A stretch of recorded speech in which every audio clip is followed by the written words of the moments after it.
Welcome, fellow wanderer of the atomic age, to a journey through the twilight years of a world that once was. Tonight, we explore the complete saga of humanity's final century before the Great War, a tale of technological marvels and human folly, of dreams that soared too close to the sun, and ambitions that burned the world to ash. This is the story of a civilization that reached for the stars while standing on a powder keg, where nuclear promises of utopia became the seeds of apocalypse. So settle in, make yourself comfortable, and let your mind drift back to those final decades before October 23rd, 2077. Close your eyes when you're ready, and let's begin our chronicle of the world that was. The concept of parallel universes has fascinated humanity since we first began to contemplate the nature of reality itself, but few divergences in the cosmic web of possibility could be as stark or as tragic as the one we explore tonight. Imagine, if you will, standing at a crossroads in history where two paths stretch into the future, one leading to smartphones and social media, electric cars and renewable energy, the delicate, interconnected world we know today. The other path leads to something altogether different, a world of atomic automobiles and mechanical men, of underground cities and orbital death rays, a retro-futuristic dreamscape that would become humanity's final nightmare. This is the story of the Great Divergence, that mysterious moment when the Fallout universe split away from our own timeline like a river dividing around a stone, carrying humanity toward a destiny written in nuclear fire. The exact moment of this cosmic fork in the road remains shrouded in the mists of alternate history, but we know with certainty that by the end of the Second World War, two very different versions of Earth had begun their separate journeys toward radically different tomorrows. In our world, the post-war boom brought us the transistor revolution of 1947, those tiny switches that would eventually become the building blocks of the digital age. Scientists at Bell Labs created devices smaller than a fingernail that could amplify electrical signals, replace bulky vacuum tubes,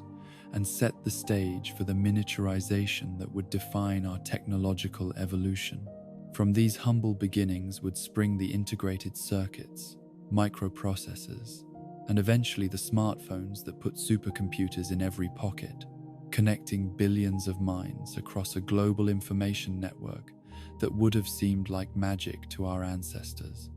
But in that other world, that path not taken, the transistor remained an elusive dream, a technological breakthrough that wouldn't emerge until 2076. Barely a year before the Great War would render such innovations meaningless. Without the transistor revolution to drive miniaturization, that parallel Earth developed along entirely different lines, pursuing atomic power with the same fervor that we devoted to silicon and software. Where we built smaller and more efficient devices,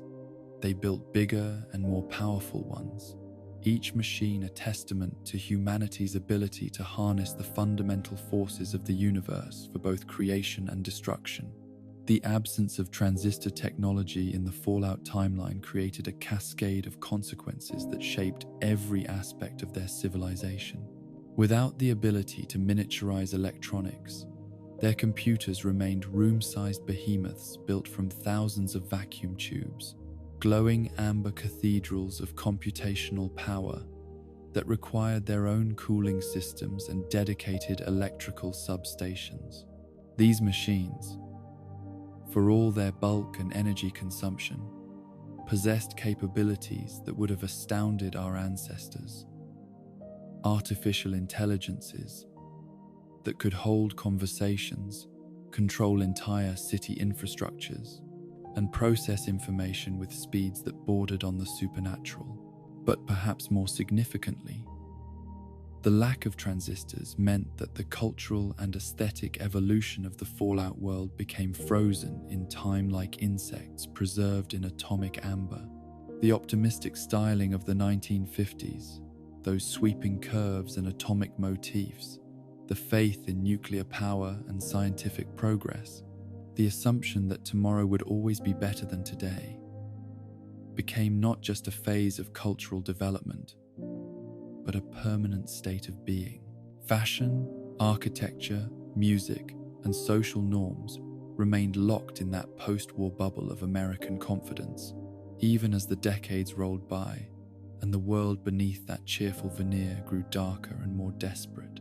This cultural stagnation created a society that was simultaneously more advanced and more primitive than our own. They developed power armor that could turn a soldier into a walking tank, but their fashion sense never evolved beyond poodle skirts and pompadours. They created artificial intelligences that could run entire cities, but their social attitudes toward women, minorities, and international relations remained trapped in the conformist mindset of the Eisenhower era. They built robots that could think and feel, but their politics never progressed beyond the red-baiting paranoia and corporate authoritarianism that characterized the Cold War's early years.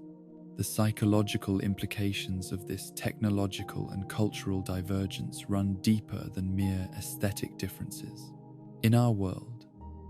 the rapid pace of technological change forced constant social adaptation, each new innovation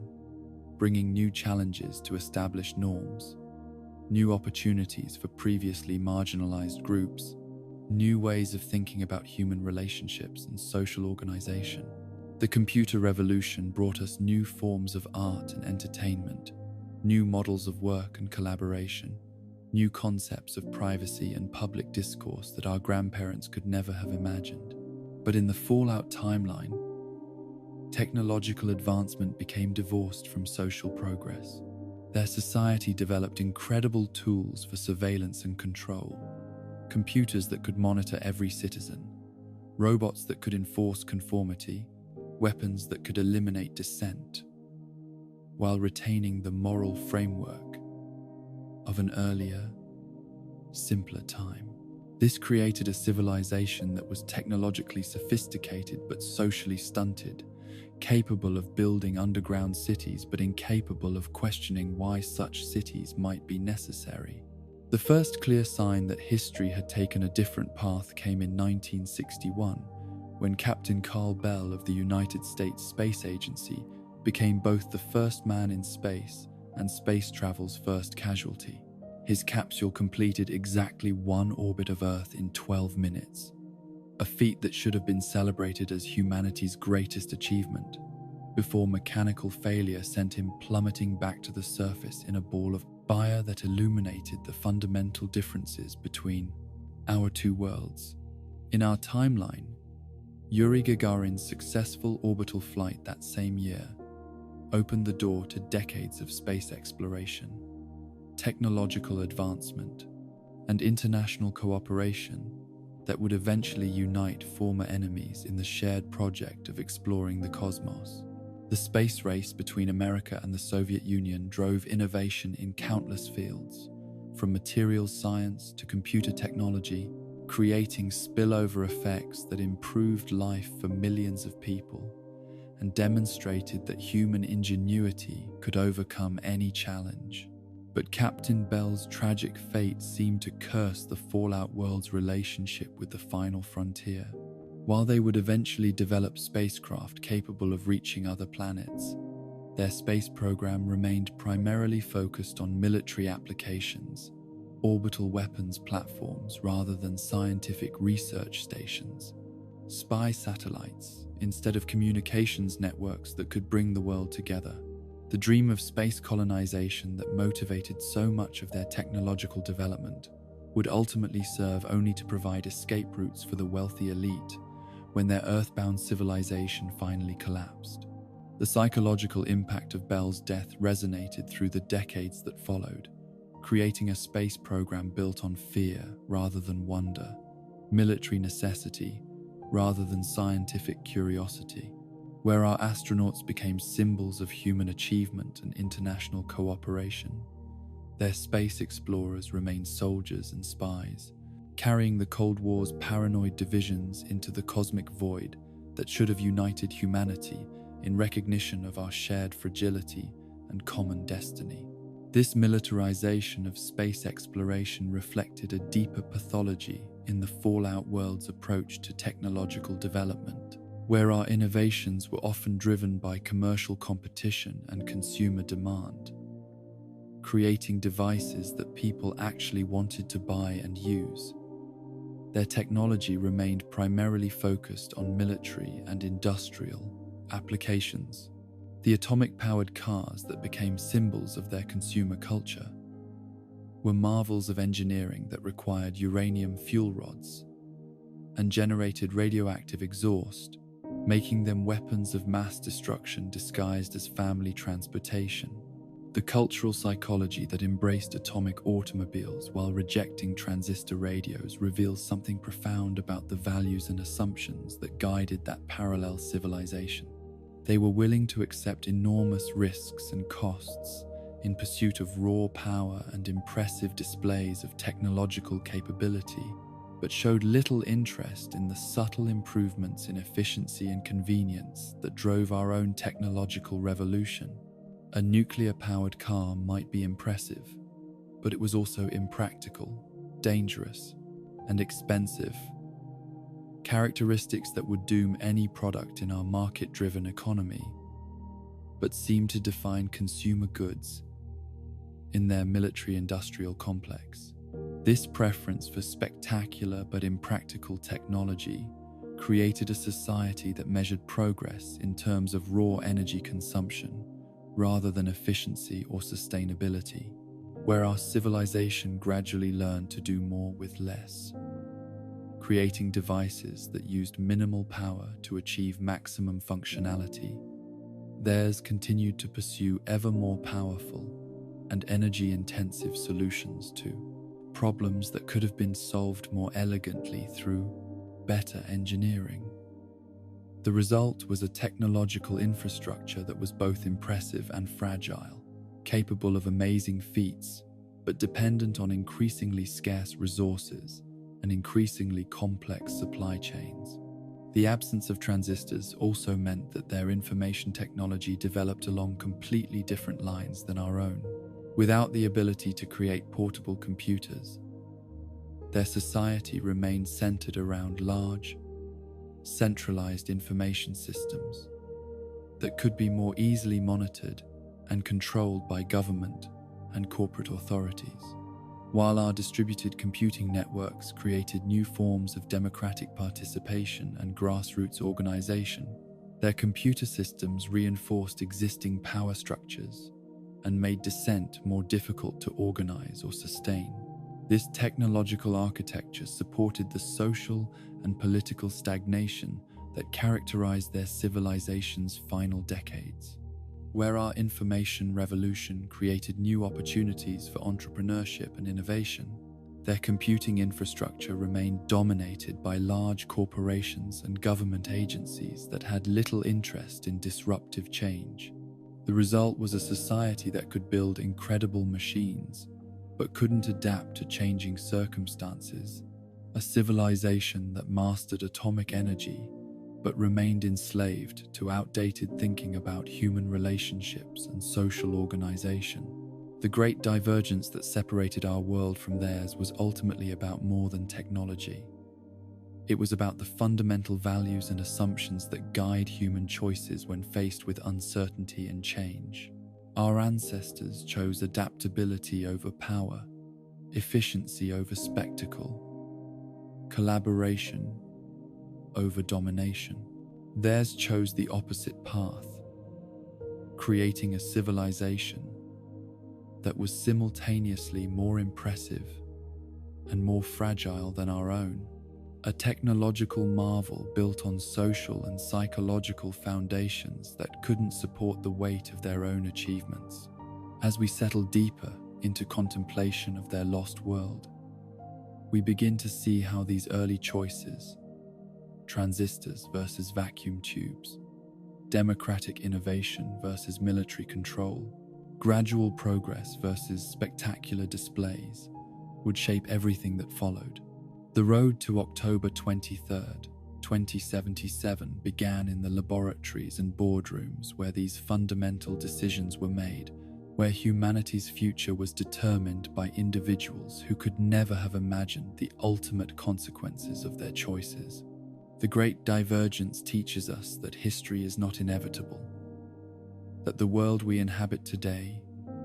is just one possibility among infinite alternatives.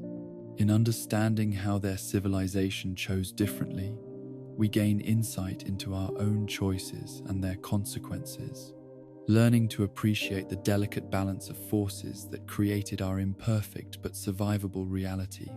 while mourning the lost potential of a world that reached for atomic stars and found only nuclear fire. The concept of scarcity has shaped human civilization since our ancestors first fought over watering holes and hunting grounds. But never in recorded history had the entire planet faced the systematic depletion of the resources that powered modern life. By the middle of the 21st century, the fallout world's addiction to petroleum had become more than an economic dependency. It had evolved into an existential crisis that would transform international relations, reshape global politics, and ultimately drive humanity toward the nuclear precipice that awaited them on October 23rd, 2077. The mathematics of resource depletion are unforgiving in their clarity. Oil reserves that had powered the Industrial Revolution and built the modern world were not infinite, despite decades of wishful thinking and corporate propaganda that suggested otherwise. Geologists had been warning since the early 21st century that peak oil production would eventually give way to declining output, rising extraction costs, and increasing competition for the remaining deposits scattered across an increasingly unstable world. But warnings from scientists carried little weight against the momentum of economies built on the assumption that cheap energy would always be available to fuel endless growth and consumption. The first tremors of the coming crisis appeared in the late 2040s, as fuel prices began their relentless climb toward levels that would have seemed impossible just a decade earlier. What started as minor inconveniences, slightly higher gas prices, modest increases in heating costs, small adjustments to travel budgets, gradually evolved into major economic dislocations that rippled through every aspect of society. Industries that depended on cheap transportation began relocating closer to their raw materials. Suburban communities that had been built around the assumption of affordable automobile travel found themselves increasingly isolated and economically unviable. But it was the psychological impact of energy scarcity that proved most destabilizing to the social order that had emerged during the post-war boom years. American culture had been built around the promise of mobility, the freedom to live wherever you chose, work wherever opportunity called, travel wherever adventure beckoned. The automobile had become more than mere transportation. It was a symbol of personal independence, economic opportunity,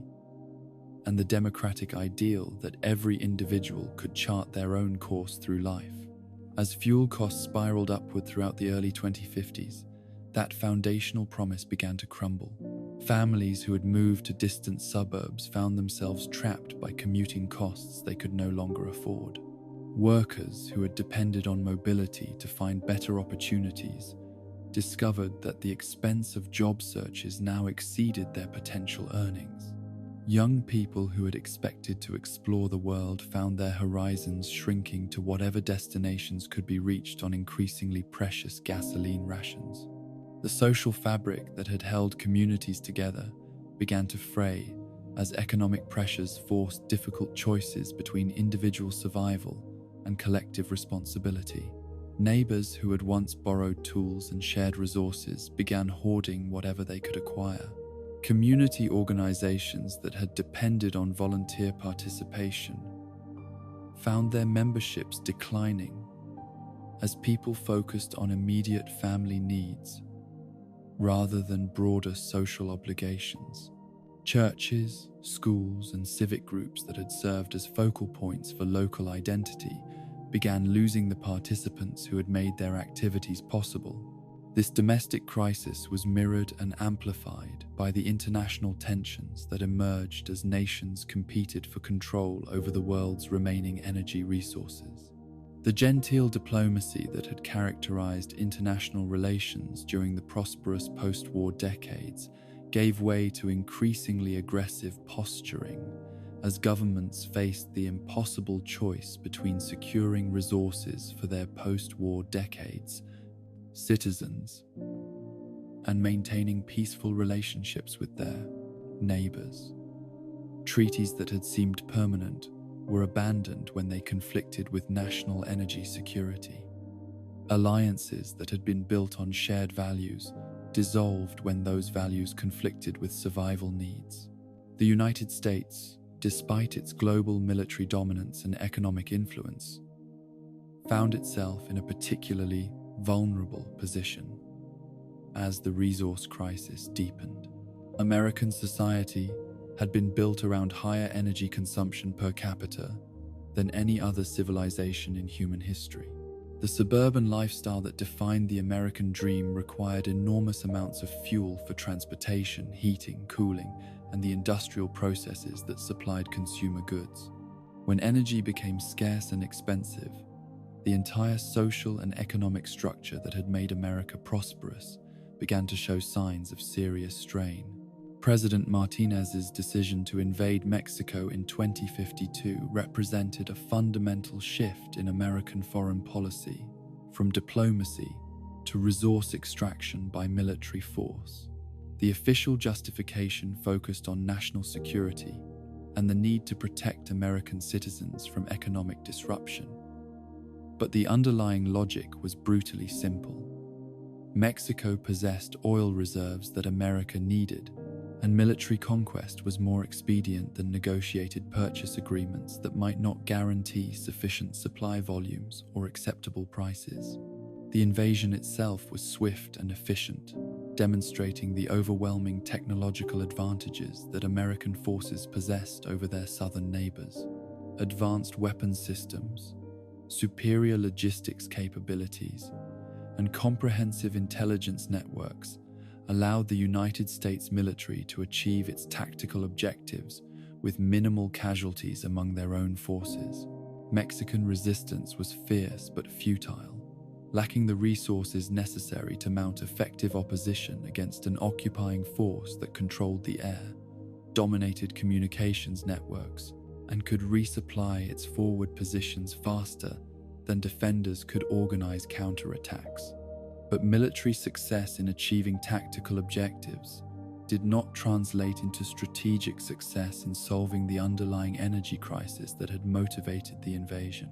The oil fields that American forces captured were aging and partially depleted, requiring massive infrastructure investments to maintain current production levels and offering little prospect for the increased output that might have justified the enormous costs of occupation. Meanwhile, the international reaction to American aggression created diplomatic and economic complications that offset many of the benefits that conquest was supposed to provide. The European Commonwealth's response to American actions in Mexico established the pattern of escalating resource competition that would define international relations throughout the remaining decades before the Great War. Rather than accepting American dominance in the Western Hemisphere, European leaders chose to pursue their own military solutions to energy scarcity, launching a coordinated invasion of Middle Eastern oil fields that had been carefully planned since the late 2040s. This operation was presented to European publics as a humanitarian intervention designed to bring stability and democratic governance to a troubled region, but its true purpose was securing energy resources for European industry and transportation networks. The Euro-Middle Eastern War that began in 2052 would continue for nearly a decade, consuming enormous amounts of resources and human life while producing minimal benefits for the nations that initiated it. Middle Eastern resistance proved more sustained and effective than European planners had anticipated, drawing occupation forces into exactly the kind of prolonged guerrilla warfare that military strategists had hoped to avoid. The desert terrain favored defenders who knew the landscape intimately and could blend into civilian populations, while occupying forces remained dependent on vulnerable supply lines that stretched across thousands of miles of hostile territory. More significantly, the oil fields that had motivated the European invasion began showing signs of depletion even before the fighting ended. Decades of intensive extraction had reduced output from the region's most accessible wells, while the infrastructure necessary for enhanced recovery techniques was repeatedly damaged by sabotage and military action. By the time European forces achieved tactical control over most of the disputed territories, the economic value of their conquest had been substantially reduced by both natural depletion and war-related damage to extraction facilities.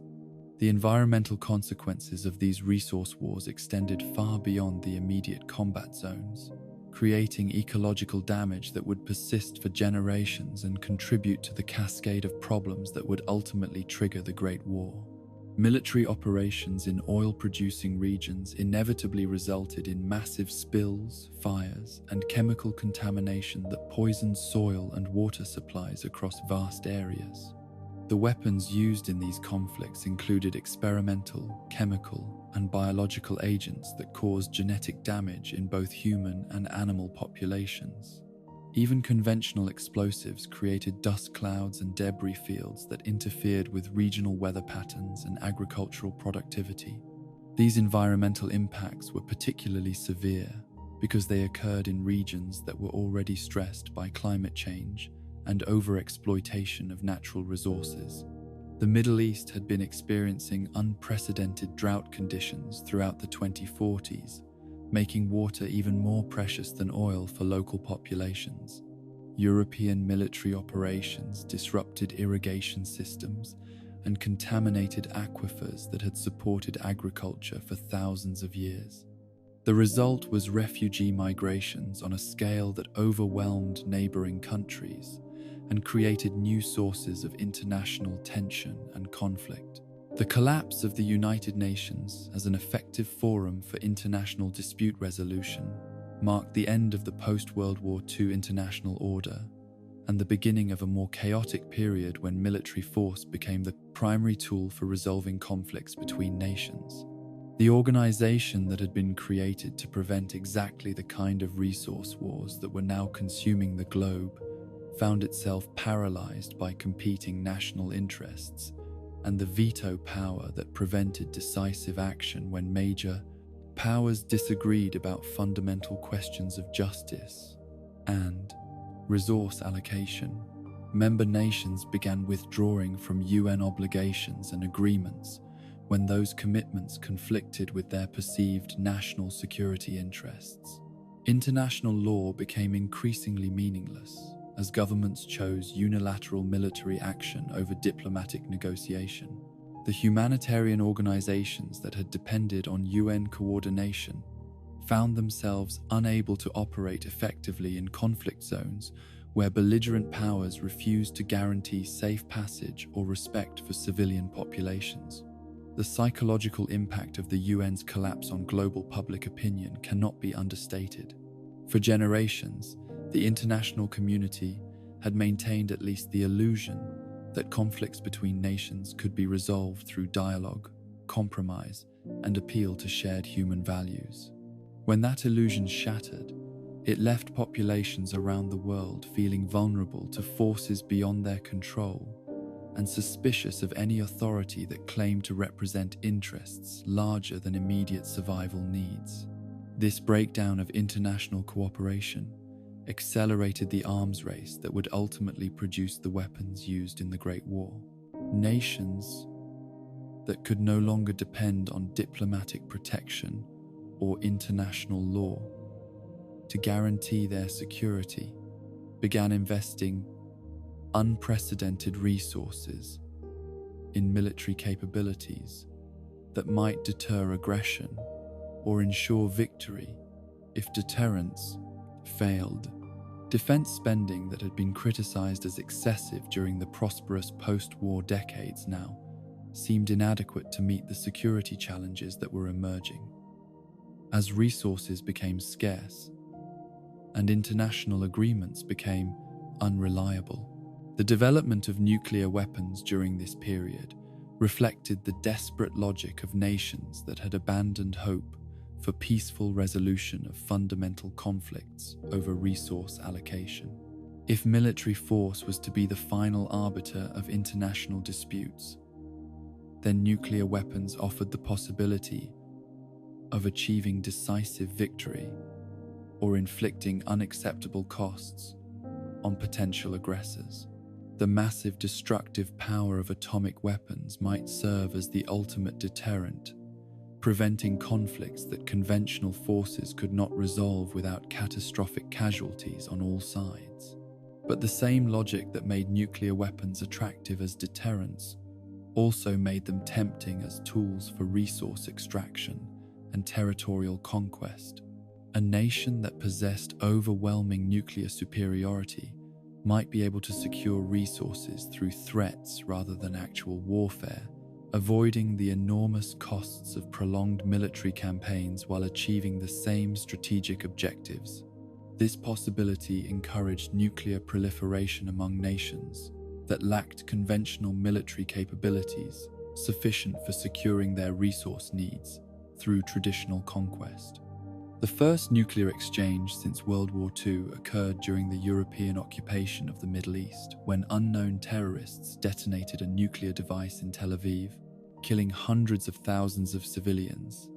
and demonstrating that atomic weapons were no longer the exclusive province of major military powers. The psychological impact of this attack reverberated around the world, shattering the assumption that nuclear warfare was too terrible for rational actors to contemplate, and introducing the possibility that desperate groups might use atomic weapons when conventional resistance proved inadequate. Israel's nuclear retaliation against suspected terrorist bases marked the crossing of a threshold that military planners had hoped to avoid indefinitely. Once nuclear weapons had been used successfully in a regional conflict, their use in future conflicts became more psychologically acceptable and strategically rational. Military doctrine began incorporating atomic weapons as routine tools of warfare rather than ultimate deterrents, creating planning assumptions that made nuclear escalation more likely in future crises. The resource wars that consumed the early 2050s created new patterns of international behavior that would persist until the Great War finally ended the civilization that had produced them. Diplomatic negotiation gave way to military coercion as the primary tool for resolving disputes between nations. International law became subordinate to national security considerations. Environmental protection became a luxury that few nations could afford when immediate survival was at stake. Most significantly, the assumption that human conflicts could be resolved through reason and compromise was abandoned in favor of the conviction that superior force was the only reliable guarantee of security and prosperity. Canada's gradual absorption into the American sphere of influence during this period illustrated how resource scarcity could transform even friendly neighbors into adversaries when survival was at stake. The longest undefended border in the world became increasingly militarized as American forces moved north to secure pipeline routes and mineral extraction sites that were considered essential for national security. Canadian sovereignty, which had seemed absolute during the prosperous post-war decades, proved to be negotiable when it conflicted with American resource needs and military capabilities.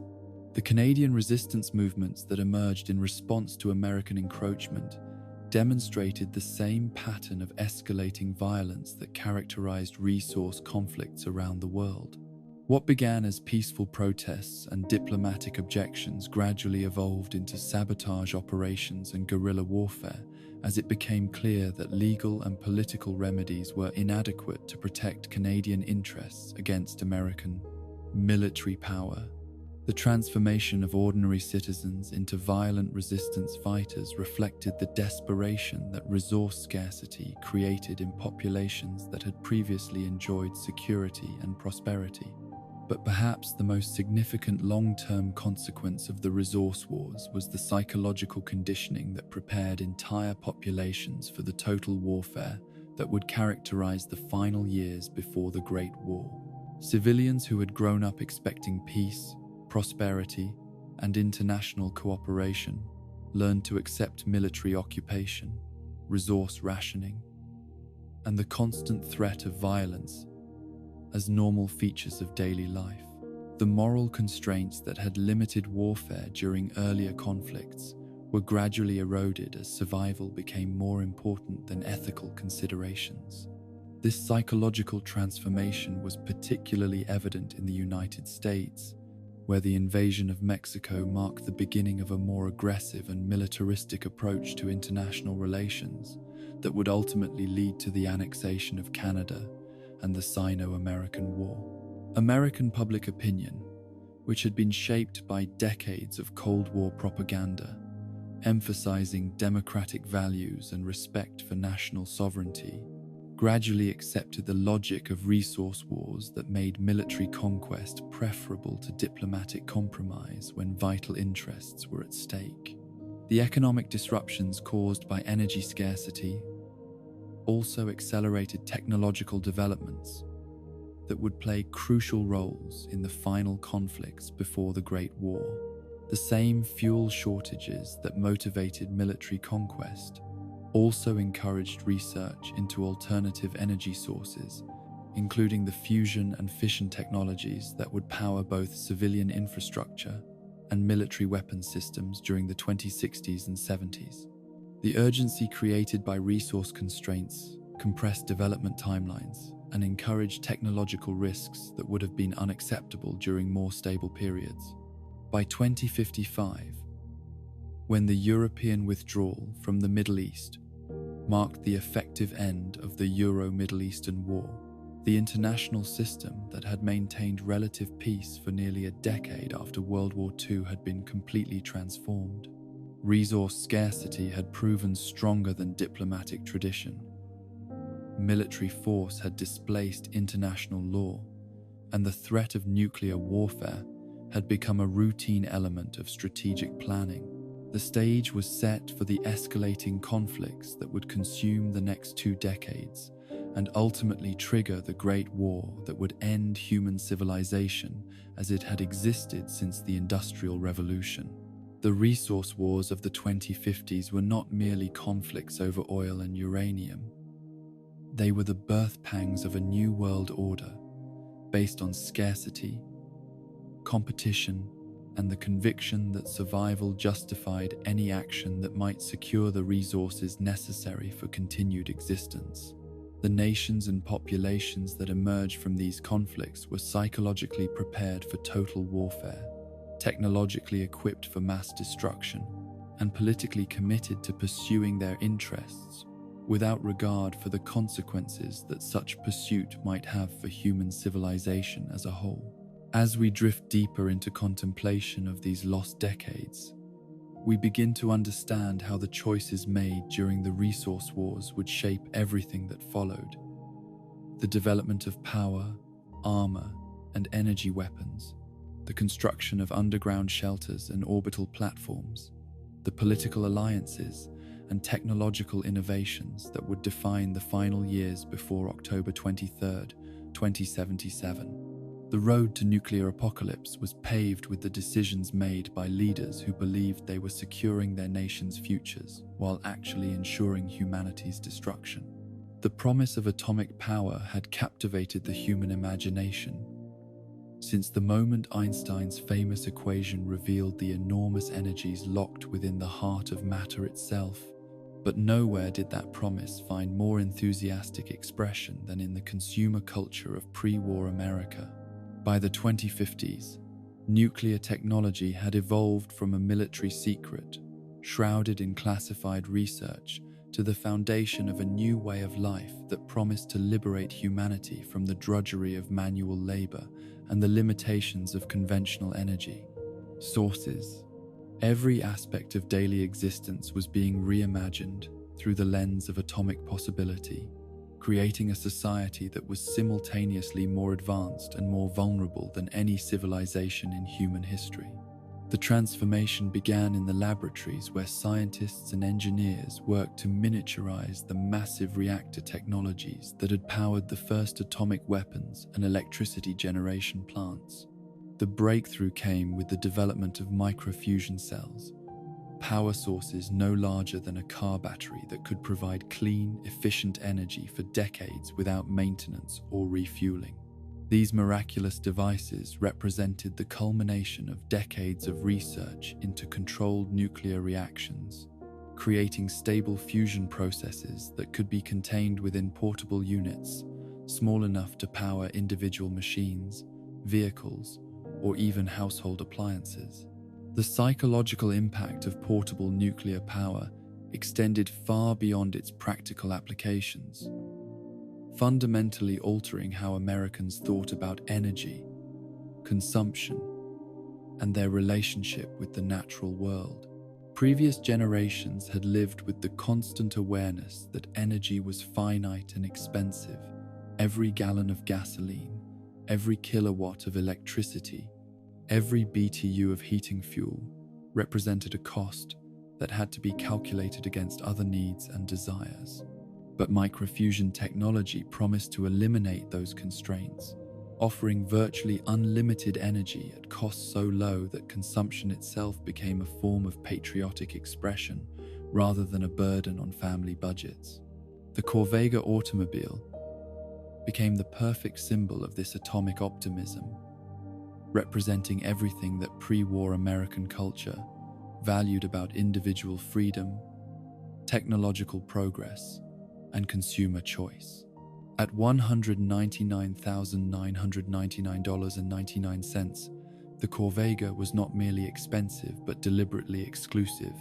marketed to consumers who wanted to demonstrate their success and sophistication through ownership of cutting-edge technology. The vehicle's nuclear engine was not just a power source, but a statement about the owner's confidence in atomic energy and their willingness to embrace the future that nuclear science was creating. The engineering challenges involved in creating a nuclear-powered automobile were staggering in their complexity, requiring advances in radiation shielding, reactor control systems, and safety mechanisms that pushed the boundaries of existing technology. The Corvega's fusion plant had to be robust enough to withstand the vibrations and impacts of normal driving while remaining stable enough to avoid catastrophic failure in accident conditions. The vehicle's designers created multiple redundant safety systems, automated shutdown procedures, and containment protocols that were intended to prevent nuclear accidents, even in the most extreme circumstances. But the true achievement of the Corvega was not its technical specifications, but its cultural significance, as proof that atomic energy could be domesticated and integrated into the rhythms of ordinary life. Previous nuclear technologies had been associated with military applications, industrial power generation, and scientific research, domains that remained mysterious and intimidating to average citizens. The Corvega demonstrated that nuclear power could be as familiar and reliable as any other consumer product, transforming atomic energy from a source of anxiety into an object of desire and status aspiration. The success of nuclear automobiles encouraged similar developments across the entire spectrum of consumer goods and household appliances. Robco Industries pioneered the development of nuclear-powered robots that could perform domestic chores, industrial tasks, and service functions with minimal human supervision. These machines represented a quantum leap in automation technology, combining advanced artificial intelligence with virtually unlimited energy supplies to create mechanical servants that could work continuously for years without maintenance or power interruptions. The Mister Handy Series became the flagship product of Robco's domestic robot division, offering middle-class families the opportunity to own personal servants that could clean houses, prepare meals, tend gardens, and provide security services with efficiency that exceeded human capabilities. The robot's nuclear power supplies eliminated the need for electrical connections or battery replacement, allowing them to operate independently in any environment, while their advanced sensors and processors enabled them to adapt to changing conditions and learn from experience. But the proliferation of nuclear-powered household appliances also created new forms of social stratification and economic inequality that reflected the broader tensions within pre-war American society. Families who could afford atomic-powered conveniences enjoyed lifestyles that would have seemed impossibly luxurious to previous generations, while those who remained dependent on conventional energy sources found themselves increasingly marginalized and economically disadvantaged. The atomic divide became as significant as any traditional marker of social class, creating resentments and anxieties that would contribute to the social instability of the pre-war years. The economic implications of widespread atomic power were equally complex and contradictory. On one hand, microfusion technology promised to eliminate energy costs as a significant factor in household budgets, potentially creating unprecedented prosperity for families who could afford the initial investment in nuclear-powered appliances. The long-term savings from reduced electricity bills, gasoline purchases, and heating expenses could theoretically offset the higher purchase prices of atomic devices, making them economically rational choices for forward-thinking consumers. However, the reality proved more complicated, as the infrastructure required to support nuclear consumer goods created new forms of dependency and vulnerability. Atomic-powered devices required specialized maintenance that could only be performed by technicians trained in nuclear engineering. Replacement parts had to meet strict safety standards that made them expensive and difficult to obtain. Most significantly, the uranium and other fissile materials required for microfusion cells were subject to government regulation and international market pressures that could make nuclear devices useless if supply chains were disrupted. The gasoline crisis that had motivated the development of atomic automobiles also created one of the most stark illustrations of the economic distortions that characterized pre-war American society. By 2052, the price of gasoline had reached $7,450 per gallon, making conventional automobile travel a luxury that only the wealthy could afford. This astronomical price reflected not just the scarcity of petroleum, but the complete breakdown of the market mechanisms that had previously regulated energy costs through supply and demand dynamics. The comparison between gasoline prices and the cost of nuclear vehicles revealed the profound economic irrationality that resource scarcity had created throughout American society. A single tank of gasoline for a conventional automobile cost more than many families earned in a month, while a nuclear-powered Corvega could operate for years without refueling. The initial purchase price of the atomic vehicle was enormous, but the operating costs were virtually zero, creating a situation where only the wealthy could afford either the old technology or the new, while middle-class families found themselves trapped between unaffordable alternatives. This economic squeeze accelerated the development of other nuclear technologies that promised to reduce household expenses and improve living standards through atomic power. Vault-Tec Corporation emerged as the leading provider of nuclear-powered home security systems, offering underground shelters equipped with fusion generators that could maintain comfortable living conditions indefinitely in case of emergency. These installations were marketed not as preparation for nuclear war, but as protection against natural disasters, civil unrest, and economic collapse. threats that seemed increasingly plausible as social tensions escalated throughout the pre-war period. The Vault-Tec product line expanded beyond individual family shelters to encompass entire community protection systems designed to preserve American civilization in case of catastrophic events. Vault technology represented the ultimate expression of atomic optimism, the belief that nuclear science could solve any problem, overcome any challenge, and ensure the survival of democratic values and free market capitalism, regardless of external circumstances. These underground cities were equipped with all the amenities of surface communities, including schools, hospitals, recreational facilities, and manufacturing capabilities powered by fusion reactors that could operate for centuries without external support. But the most ambitious application of atomic technology was the development of power armor systems that promised to transform individual human capabilities in ways that bordered on science fiction. The early prototypes developed by Wasteland and other defense contractors created soldiers who could carry enormous loads, survive in hostile environments, and engage multiple enemies with firepower that exceeded conventional military units. These walking tanks represented the militarization of atomic energy, demonstrating how nuclear power could be weaponized to create super soldiers capable of winning battles through technological superiority rather than numerical advantage.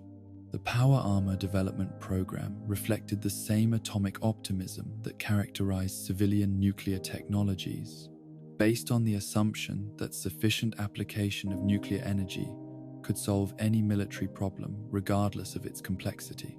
The suits incorporated fusion cores that provided virtually unlimited operational time, advanced sensors that gave users superhuman awareness of their environment, and weapons systems that could engage targets at ranges and with accuracy that exceeded human capabilities. The result was a military technology that promised to make individual soldiers as powerful as entire conventional units.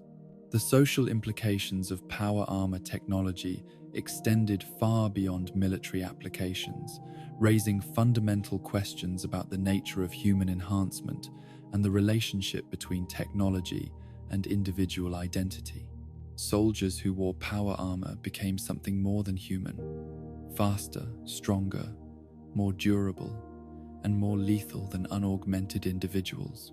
This transformation created new forms of military hierarchy and social stratification based on access to enhancement technologies rather than traditional markers of rank or authority.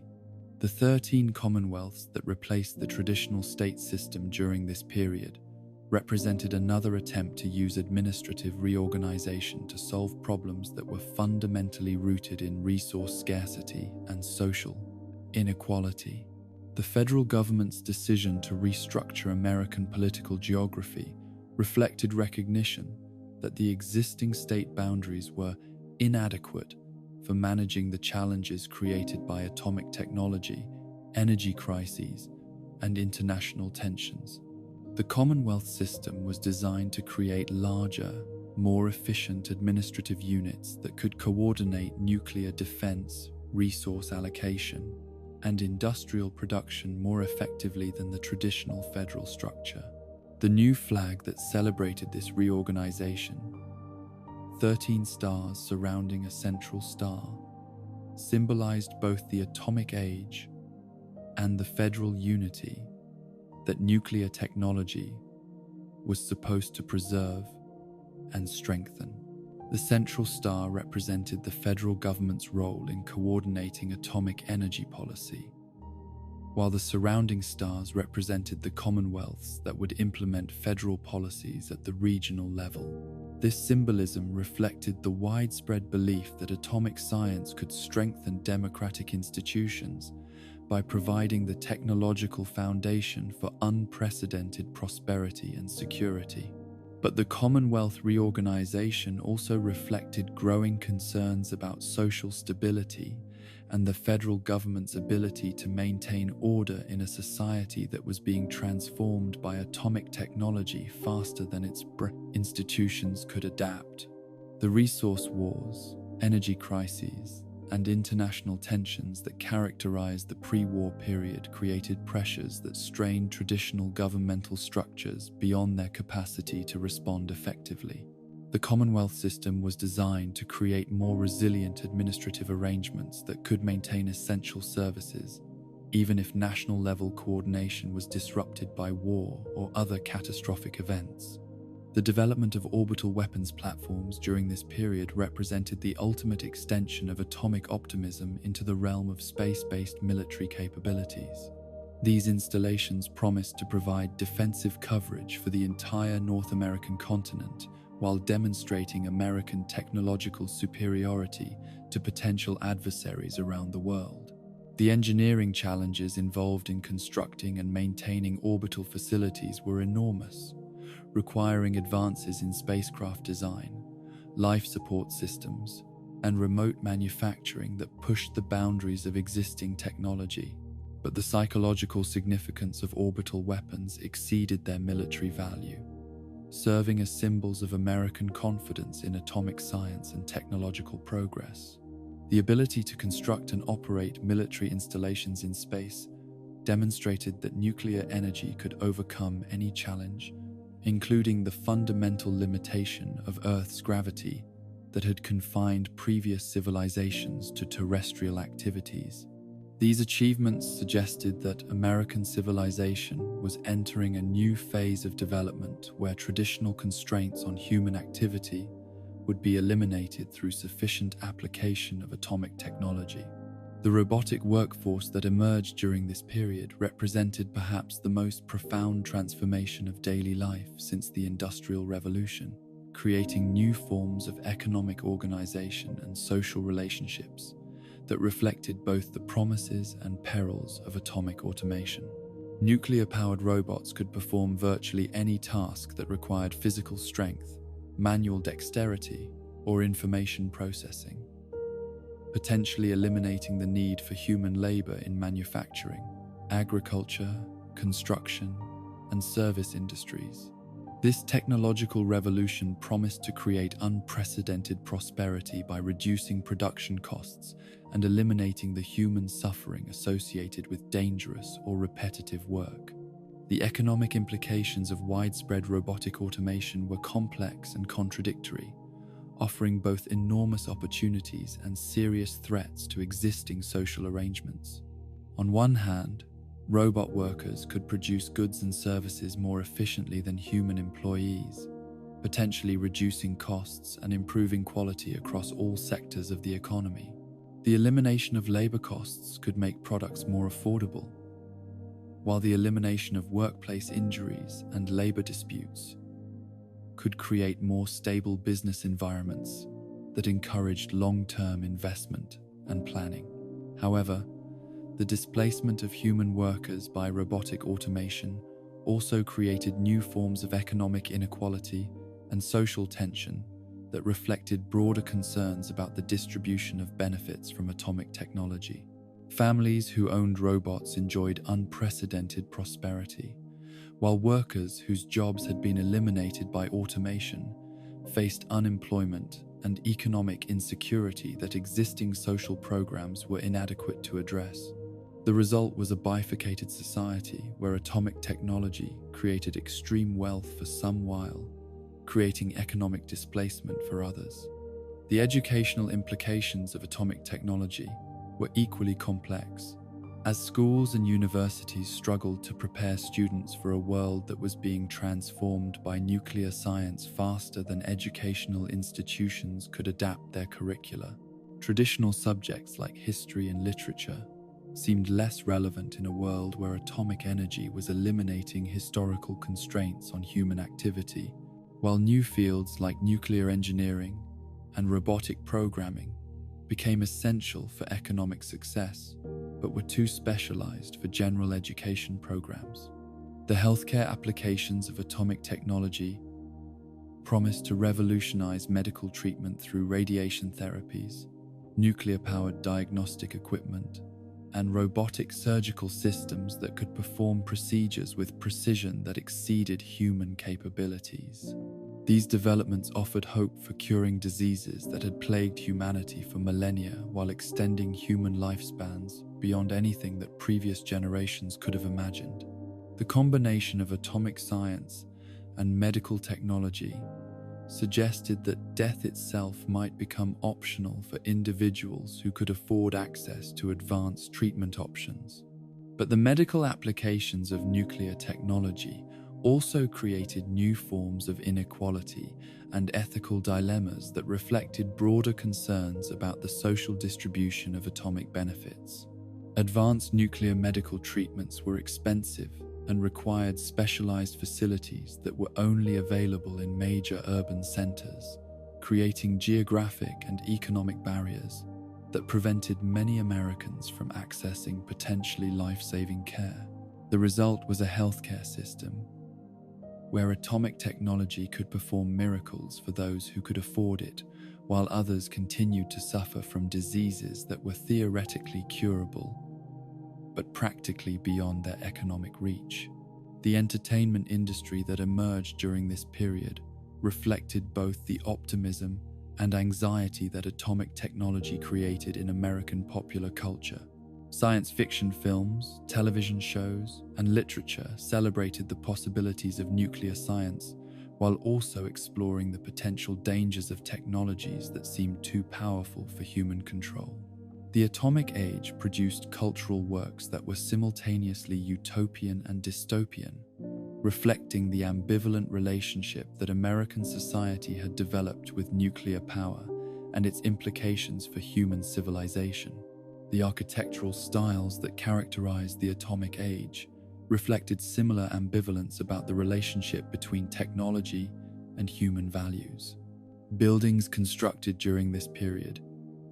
incorporated atomic motifs and space-age design elements that celebrated nuclear science, while also creating environments that seemed disconnected from traditional human-scale communities. The result was an urban landscape that looked futuristic and impressive, but often felt cold and impersonal to the people who lived and worked within atomic-age structures.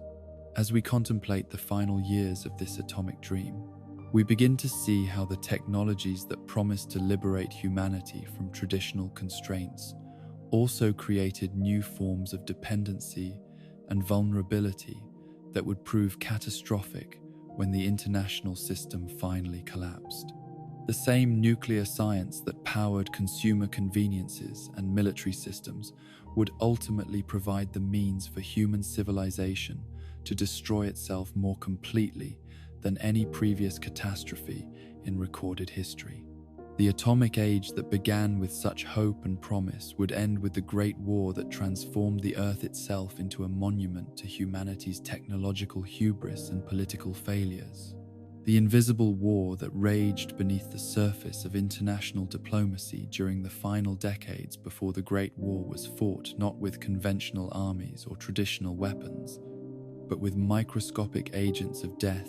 that could transform entire populations into unwitting participants in their own destruction. The development of biological and chemical warfare during this period represented humanity's descent into forms of conflict so morally reprehensible that previous generations would have recoiled in horror, yet so strategically compelling that desperate governments embraced them as necessary tools for national survival in an increasingly hostile world. The origins of this shadow conflict can be traced to the laboratories where scientists first began exploring the military applications of advances in microbiology, genetic engineering,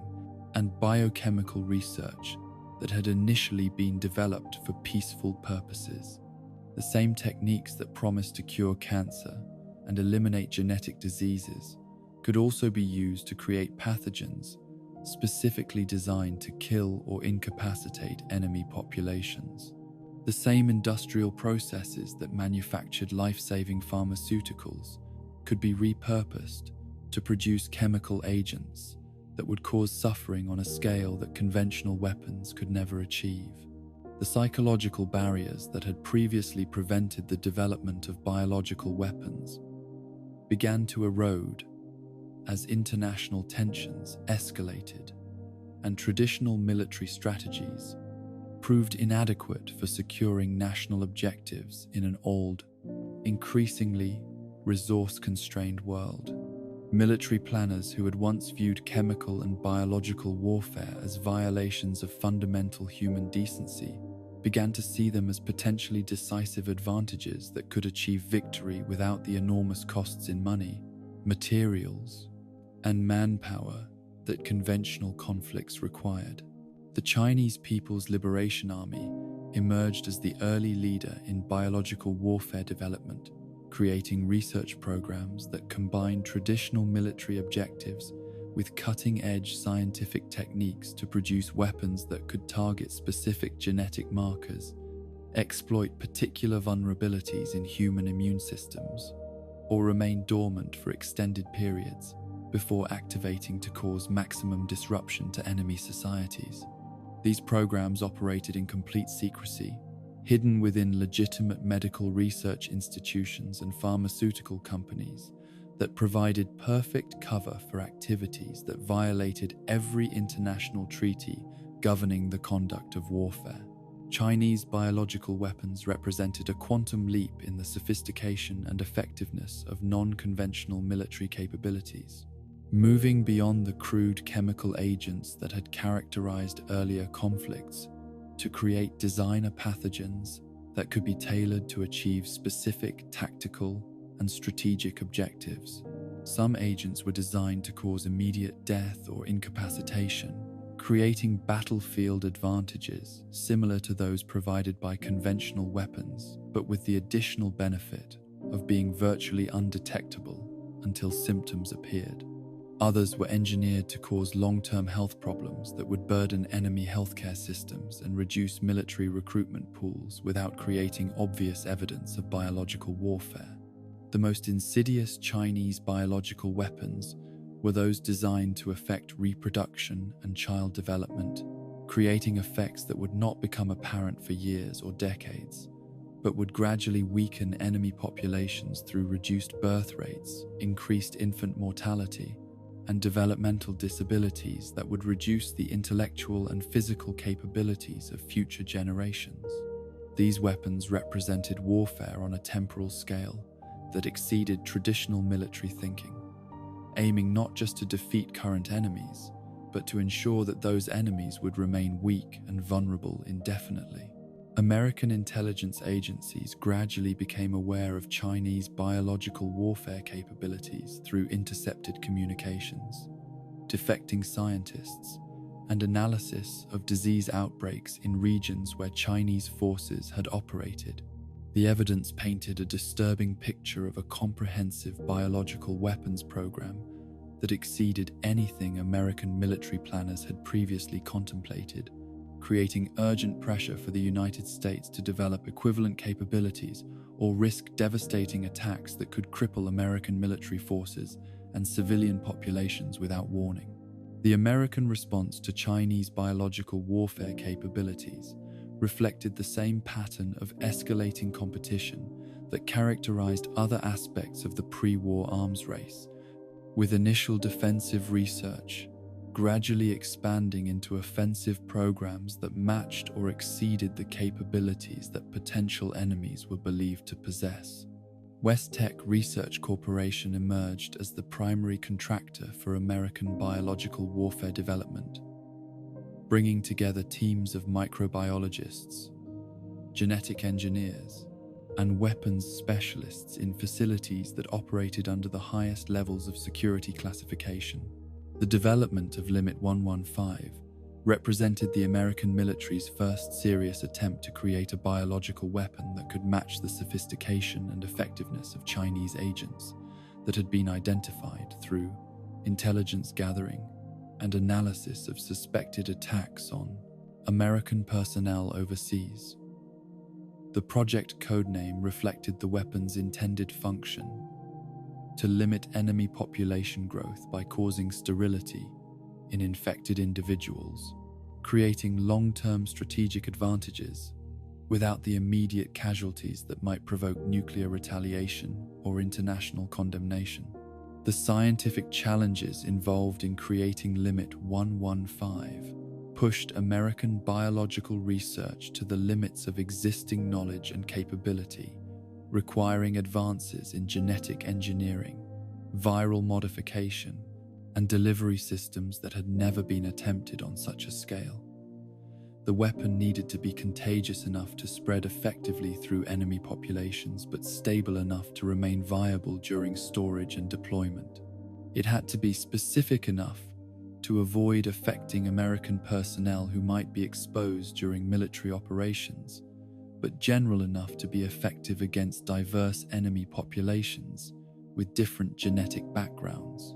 The laboratory work required for Limit 115 development took place in secure facilities that were isolated from civilian populations and equipped with containment systems designed to prevent accidental release of experimental pathogens. Scientists working on the project were subject to extensive security clearances, medical monitoring, and isolation protocols that severely restricted their ability to discuss their work even with family members. The psychological stress of working with agents designed to cause mass casualties among civilian populations created mental health problems among research personnel that military officials were unprepared to address effectively. The testing phases of Limit 115 development required human subjects who could provide data about the weapon's effects on actual human physiology rather than laboratory animals whose responses might not accurately predict human reactions. Military officials initially planned to use volunteer subjects from military personnel who understood the risks involved, but the severity of the weapon's effects made informed consent ethically problematic and legally questionable. The decision to use involuntary subjects represented a moral compromise that reflected the desperate urgency that military officials felt about matching Chinese biological warfare capabilities. The Chinese infiltration of American biological weapons research represented one of the most successful intelligence operations in military history, demonstrating the extraordinary capabilities that Chinese intelligence services had developed for penetrating secure facilities and extracting classified information.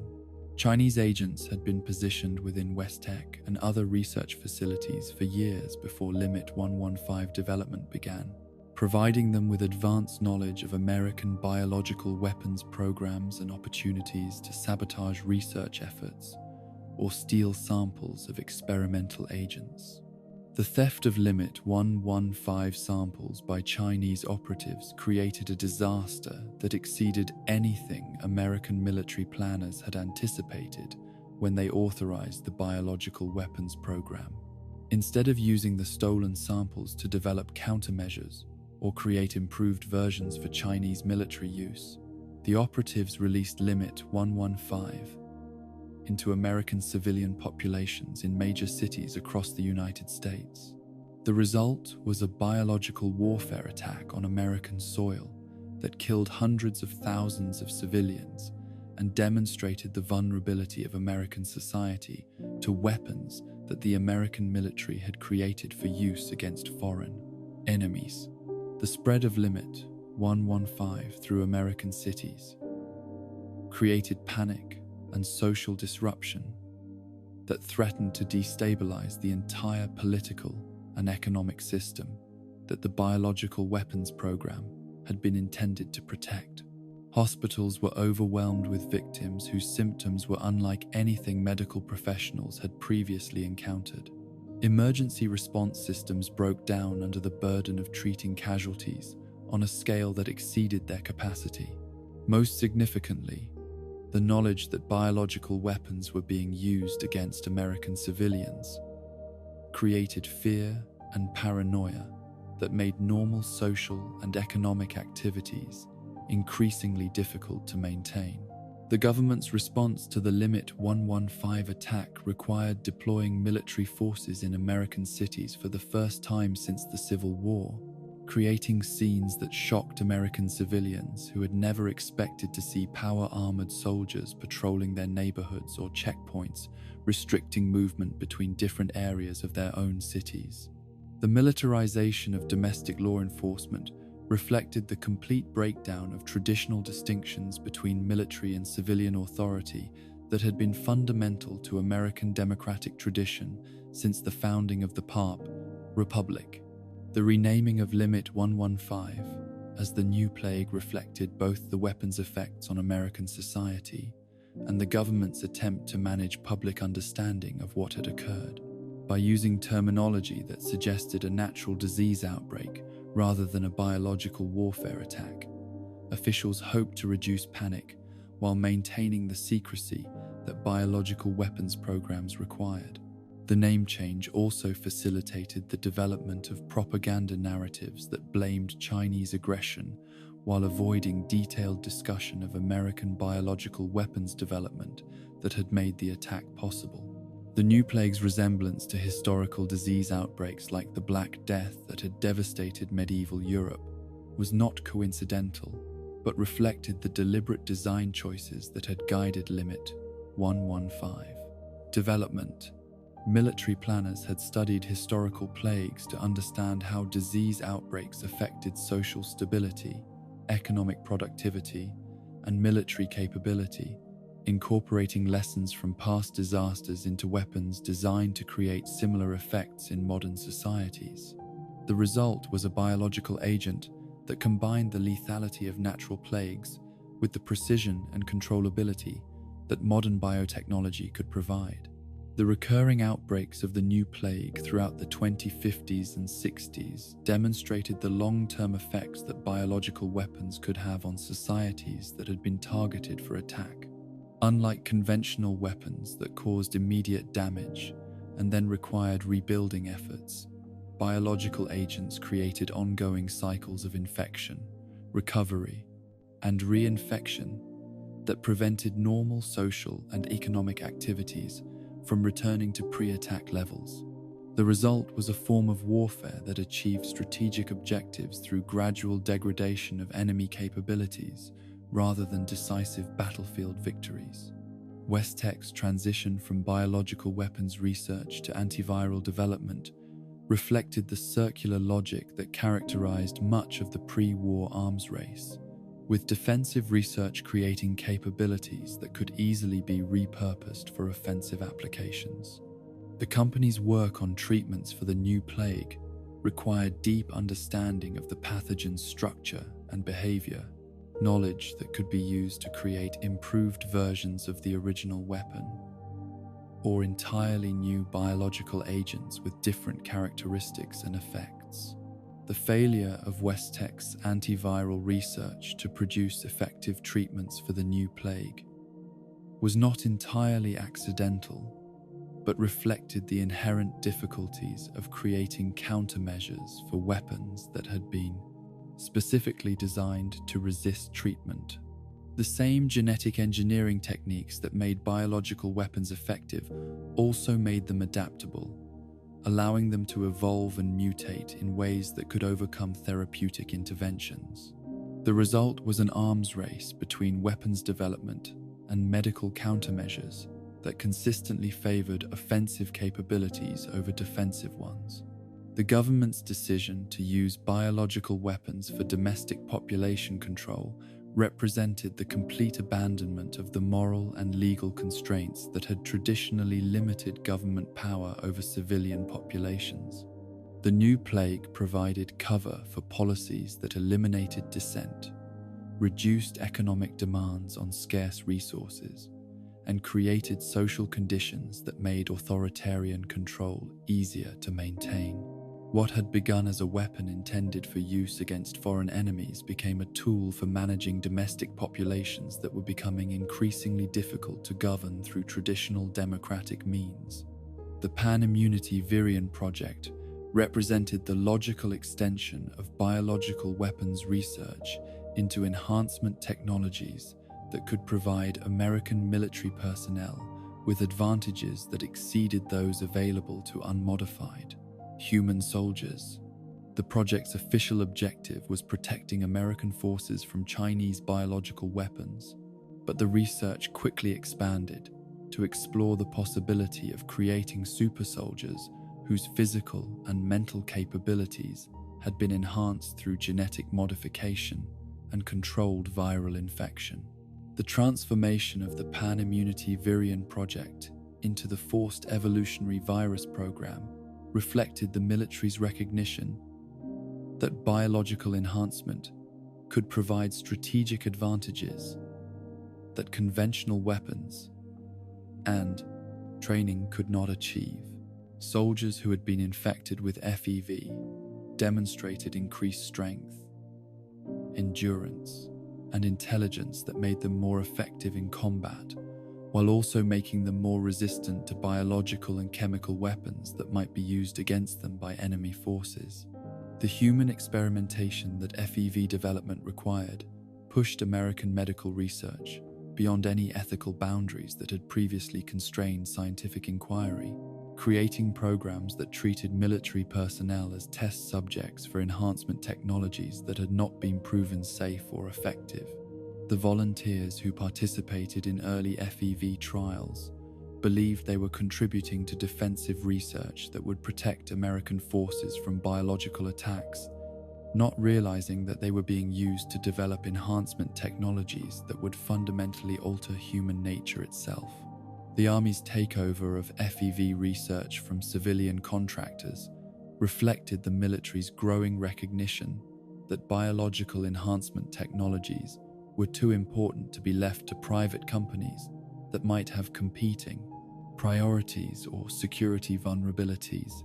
The transfer of research operations to Mariposa military base was designed to ensure that FEV development remained under direct military control while providing the security and isolation that such sensitive research required. The rebellion at Mariposa military base that resulted from soldiers discovering they were being used as test subjects for FEV experiments represented a moral awakening among military personnel who had been trained to follow orders without question but could not accept being treated as experimental animals by their own commanders. The execution of research scientists by outraged soldiers demonstrated the fury that ethical violations could provoke among people who had volunteered to serve their country but had not consented to being transformed into something no longer entirely human. Roger Maxon's decision to lead his followers to the Lost Hills emergency bunker after the Mariposa rebellion reflected his understanding that the military hierarchy that had authorized FEV experiments could not be trusted to protect the soldiers who had served it faithfully. The formation of the Brotherhood of Steel represented an attempt to preserve military values and technological capabilities while rejecting the moral compromises that had characterized the pre-war military establishment during its final years. The Brotherhood's emphasis on preserving technology while restricting its use reflected lessons learned from the biological weapons programs that had created both the New Plague and the FEV experiments. The organization's founders understood that advanced technology in the wrong hands could cause enormous harm, but they also recognized that completely abandoning technological development would leave humanity vulnerable to threats that could only be countered through superior capabilities. The stealth technologies that enabled invisible warfare during the pre-war period represented another dimension of the shadow conflict that raged beneath the surface of conventional diplomacy and military operations. Chinese stealth suits that could render their wearers completely invisible provided espionage and sabotage capabilities that conventional military forces could not detect or counter effectively. American stealth buoy technology, while less sophisticated than Chinese equivalents, demonstrated that invisibility was becoming a standard feature of modern warfare rather than a science fiction fantasy. The proliferation of stealth technologies created new forms of paranoia and surveillance that transformed daily life in both Chinese and American societies, as civilians learned to live with the knowledge that invisible enemies might be observing their activities. sabotaging their infrastructure, or planning attacks that could occur without warning. The psychological effects of invisible warfare extended far beyond actual espionage operations, creating social atmospheres of suspicion and fear that made normal human relationships increasingly difficult to maintain. The development of chemical weapons during this period paralleled biological weapons research, but focused on agents that could cause immediate incapacitation or death rather than long-term population effects. Chinese chemical warfare capabilities included compounds that could penetrate protective equipment, disable electronic systems, and cause psychological effects that would reduce enemy combat effectiveness without necessarily causing permanent physical damage. American chemical weapons research concentrated on creating agents that could be deployed through existing military delivery systems while providing effects that conventional explosives could not achieve. The goal was developing chemical capabilities that could clear enemy positions, disable enemy equipment, and create tactical advantages without the collateral damage that nuclear weapons would cause or the long-term effects that biological weapons might produce. The integration of chemical and biological weapons into conventional military doctrine represented a fundamental shift in how military planners thought about warfare and its objectives. Previous conflicts had been fought primarily to achieve territorial control or political dominance, with civilian casualties considered unfortunate side effects of military necessity. The new weapons made civilian populations into primary targets, creating forms of warfare that aimed to destroy enemy societies rather than simply defeating enemy military forces. The moral transformation that enabled military personnel to develop and deploy weapons of mass destruction against civilian populations reflected broader changes in how American society thought about human rights, international law, and the constraints that should limit government power during wartime. The same atomic optimism that had embraced nuclear technology for civilian applications also made nuclear, biological, and chemical weapons seem like acceptable tools for achieving national objectives when conventional diplomacy and military force proved inadequate. The escalating biological and chemical warfare capabilities that both superpowers developed during the pre-war period created conditions where traditional concepts of victory and defeat became meaningless, as each side possessed weapons that could inflict unacceptable damage on enemy populations regardless of military outcomes on conventional battlefields. This mutual vulnerability should have encouraged restraint and negotiation, but instead it created incentives for preemptive attacks that might eliminate enemy capabilities before they could be used. The Shadow Wars fought with invisible agents and unseen weapons prepared both Chinese and American societies for the total warfare that would characterize the final years before the Great War, breaking down moral constraints and social institutions that might have provided alternatives to the nuclear exchanges that would ultimately destroy both civilizations. The biological and chemical weapons that were intended to provide decisive advantages in limited conflicts instead created vulnerabilities that made unlimited conflict more likely and more devastating when it finally occurred. As we drift deeper into contemplation of these invisible conflicts, we begin to understand how the pursuit of ultimate weapons led to the abandonment of human values that might have prevented the catastrophe that was approaching. The scientists who created agents of mass destruction, the soldiers who deployed them against civilian populations, and the leaders who authorized their development all believed they were protecting their societies while actually ensuring their destruction through the moral corruption that such weapons inevitably created in those who possessed them. The frozen tundra of Alaska had never witnessed warfare on the scale that erupted on October 7, 2066, when the first wave of Chinese People's Liberation Army forces crossed the Bering Strait under cover of an Arctic storm that seemed to herald the beginning of humanity's final conflict. The invasion that military historians would later call the opening battle of the Sino-American War represented more than a territorial dispute or resource grab. It was the collision of two civilizations that had evolved along divergent paths since the Great Divergence, each convinced that their survival depended on the complete destruction of the other's way of life. The Chinese strategy for Operation Red Dawn, as their military planners had designated the Alaskan invasion,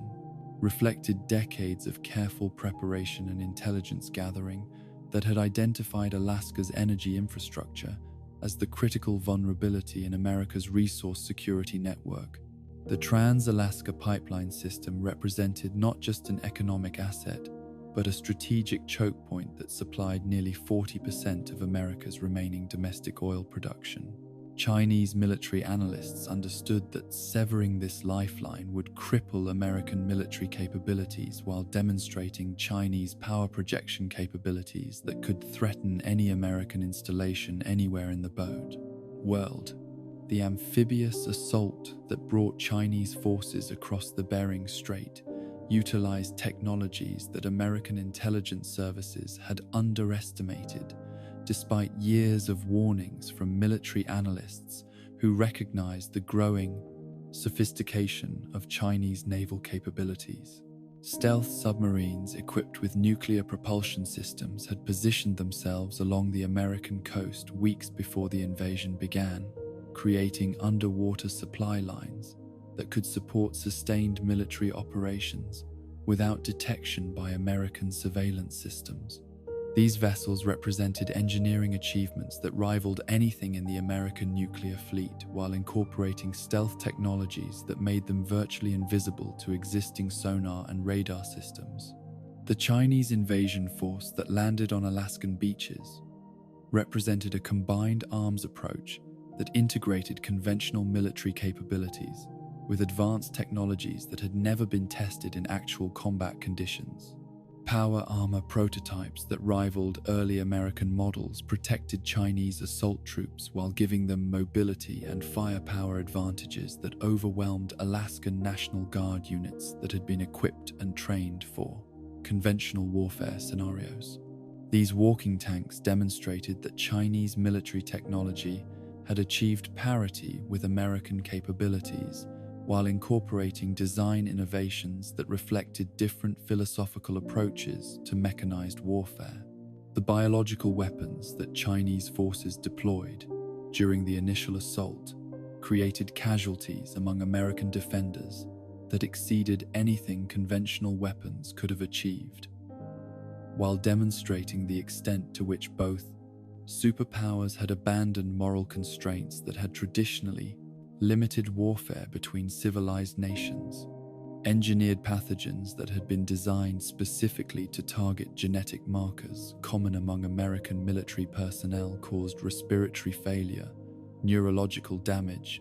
and immune system collapse that incapacitated entire units, without providing obvious evidence that biological warfare had been employed. American forces defending Alaska found themselves fighting an enemy that seemed to possess supernatural capabilities. Soldiers who appeared and disappeared without warning due to advanced stealth technology, weapons that killed without leaving ballistic evidence, and tactical coordination that suggested intelligence gathering capabilities far beyond what American commanders had believed possible. The psychological impact of facing invisible enemies who could strike without warning while remaining undetected by conventional military sensors created panic and demoralization that spread through American units faster than the biological agents that were simultaneously attacking their immune systems. The Anchorage front line that American military planners hastily established to contain the Chinese invasion represented the largest mobilization of American military resources since the Second World War, bringing together regular army units, National Guard formations, and newly activated civilian militias in a defensive network that stretched across hundreds of miles of Arctic terrain. The logistical challenges involved in supplying and maintaining such a massive military presence in one of the world's most hostile environments tested American military capabilities to their limits, while demonstrating the strategic importance that both sides placed on controlling Alaska's energy resources. The development and deployment of T-45 power armor during the early phases of the Alaskan conflict represented American military industry's first successful attempt to create individual enhancement technologies that could match the capabilities Chinese forces had demonstrated during their invasion. These early power armor systems were crude and unreliable compared to later models, but they provided American soldiers with protection and firepower that enabled them to survive in combat environments where unaugmented human beings would have been slaughtered within minutes of engagement. The power armor program that emerged from battlefield requirements in Alaska reflected the same pattern of accelerated technological development that characterized other aspects of the pre-war arms race, with design improvements and capability enhancements driven by immediate combat necessity rather than careful testing and evaluation. Soldiers wearing T-45 armor reported dramatic increases in their ability to carry heavy weapons, traverse difficult terrain, and survive attacks that would have been lethal to unprotected personnel, but they also experienced mechanical failures, radiation exposure, and psychological effects that military medical personnel were unprepared to address effectively. The transformation of individual soldiers into walking weapons platforms through power armor technology created new forms of military hierarchy and combat doctrine that reflected the extraordinary capabilities these systems provided while also revealing their limitations and vulnerabilities. Power armor wearers became elite troops whose training, equipment, and mission assignments differed fundamentally from conventional infantry forces, creating within military units the same kind of technological stratification that atomic consumer goods had created within civilian society. The urban warfare that erupted in American cities during the early phases of the Sino-American conflict represented the domestic consequences of international military operations, as Chinese sabotage teams activated sleeper cells that had been positioned within American civilian infrastructure for years before the Alaskan invasion began. These operations demonstrated the extent to which the invisible war of espionage and infiltration had prepared both sides for conflicts that would ignore traditional distinctions between military and civilian targets, combatants and non-combatants, foreign battlefields and domestic territory. The deployment of power-armored troops in American cities to combat Chinese infiltrators and suppress civil unrest created scenes that shocked American civilians who had never imagined that military force would be used against domestic populations by their own government. The sight of heavily armed soldiers patrolling suburban neighborhoods, establishing checkpoints at shopping centers, and conducting house-to-house searches in residential areas represented the complete militarization of American society that resource scarcity and international tensions had been creating gradually throughout the pre-war period. The psychological impact of seeing power-armored soldiers on American streets extended far beyond the immediate security concerns that had motivated their deployment, fundamentally altering how American civilians understood their relationship with their government and their military. The same technologies that had been celebrated as symbols of American technological superiority when used against foreign enemies became symbols of oppression and authoritarian control when deployed against American citizens who found themselves subject to military rather than civilian authority. The new plague outbreaks that coincided with Chinese military operations created additional challenges for American military and civilian authorities who were forced to manage biological warfare attacks, conventional military threats, and domestic civil unrest simultaneously. The timing of these outbreaks was not coincidental but reflected coordinated Chinese strategy that aimed to overwhelm American response capabilities by creating multiple crises that would prevent effective military or civilian Coordination. The medical facilities that had been overwhelmed by new plague victims found themselves further strained by casualties from urban warfare operations, as Chinese infiltrators targeted hospitals, schools, and other civilian infrastructure that was essential for maintaining social stability. These attacks demonstrated Chinese understanding that modern warfare required targeting entire societies rather than simply military forces, creating conditions where civilian populations became both weapons and targets in conflicts that recognized no boundaries between military and non-military objectives. The propaganda campaigns that both sides conducted during the urban warfare phase of the conflict reflected sophisticated understanding of psychological warfare techniques that could be used to manipulate public opinion, undermine enemy morale, and justify military actions that would have been considered war crimes under traditional international law. Chinese propaganda emphasized American imperialism and resource exploitation, while American propaganda focused on Chinese authoritarianism and biological warfare, creating narrative frameworks that made total warfare seem both necessary and morally justified. The development of more advanced power armor systems during the middle years of the Sino-American conflict reflected lessons learned from combat experience in Alaska and urban environments where early armor designs had proven inadequate for the tactical challenges that modern warfare presented. The T-51 power armor that emerged from this development process represented a quantum leap in individual soldier capabilities, incorporating fusion power systems, advanced sensors, and integrated weapons platforms that made single soldiers as effective as entire conventional military units.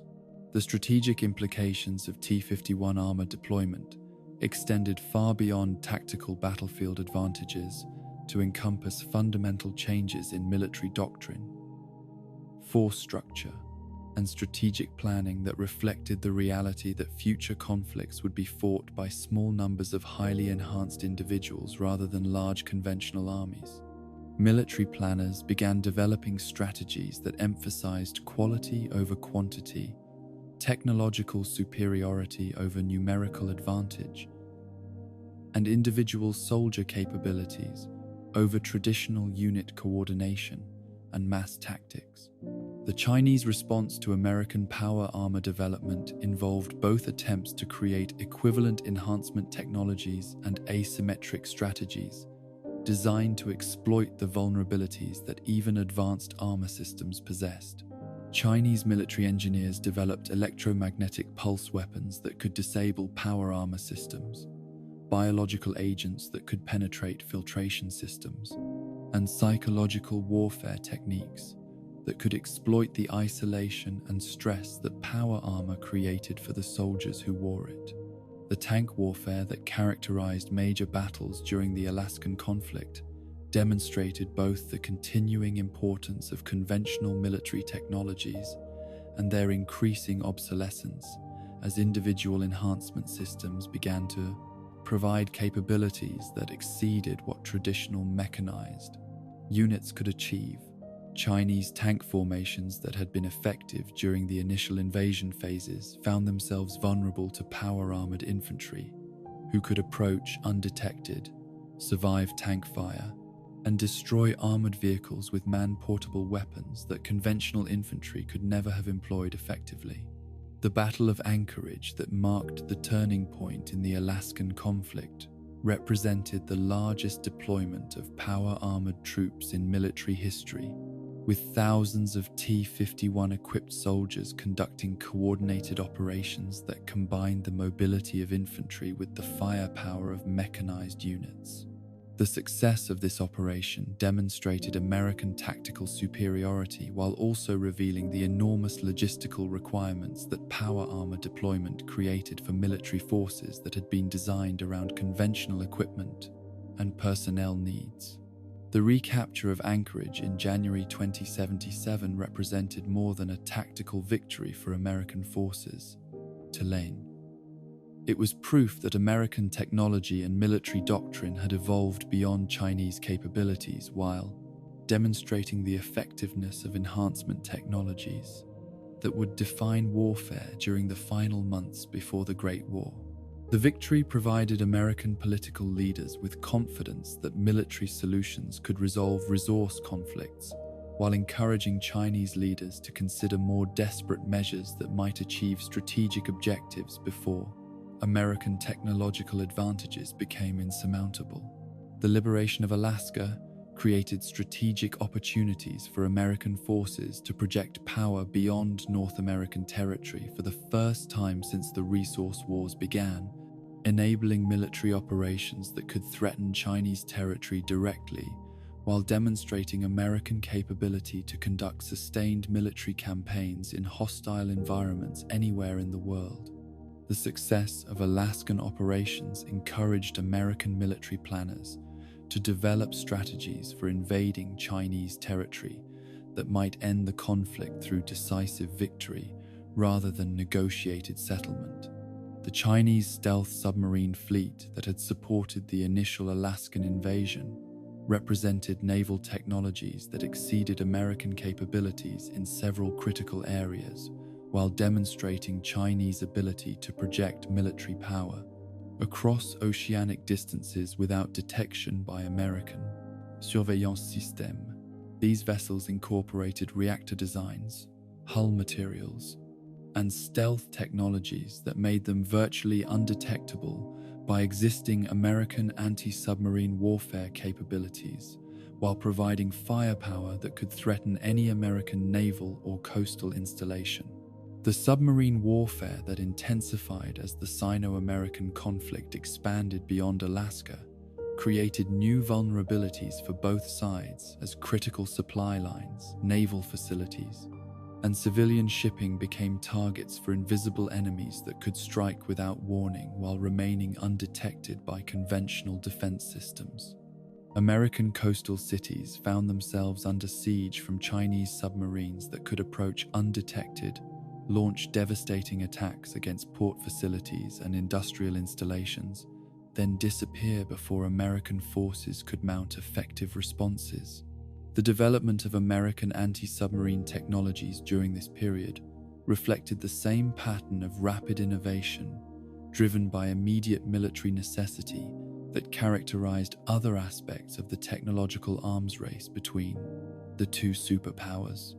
Sonar systems, depth charges, and submarine detection networks that had been adequate for previous conflicts proved useless against Chinese stealth capabilities, requiring completely new approaches to underwater warfare that pushed American naval technology beyond existing limitations. The expansion of the conflict to Chinese territory through American bombing campaigns and naval operations represented escalation that brought the war directly to Chinese civilian populations, while demonstrating American capability to project military power across the Pacific. Despite Chinese attempts to control maritime approaches to their homeland, these operations created the same kind of civilian suffering and infrastructure damage in China that Chinese attacks had caused in America, establishing patterns of mutual retaliation that would ultimately lead to the nuclear exchanges that ended both civilizations. The battles for Shanghai and Nanjing that marked American penetration of Chinese territory represented the first time since the Mongol invasions that foreign military forces had successfully occupied major Chinese cities, creating psychological trauma among Chinese populations, while demonstrating the effectiveness of American power, armor, and combined arms tactics against conventional Chinese defense systems. These victories provided American forces with strategic positions that could support further advances into Chinese territory, while creating conditions that made Chinese consideration of nuclear weapons increasingly likely. The supply problems that affected both Chinese and American military operations during the final phases of the conventional conflict reflected the enormous resource requirements that advanced military technologies created for societies that were already strained by energy shortages and industrial disruptions. Power armor systems required specialized parts, trained technicians, and energy sources that were difficult to provide in combat conditions, while the biological and chemical weapons that both sides employed created additional logistics challenges for forces operating in contaminated environments. The civilian rationing systems that both governments implemented to support military operations represented the complete subordination of domestic consumption to military requirements, as both societies devoted every available resource to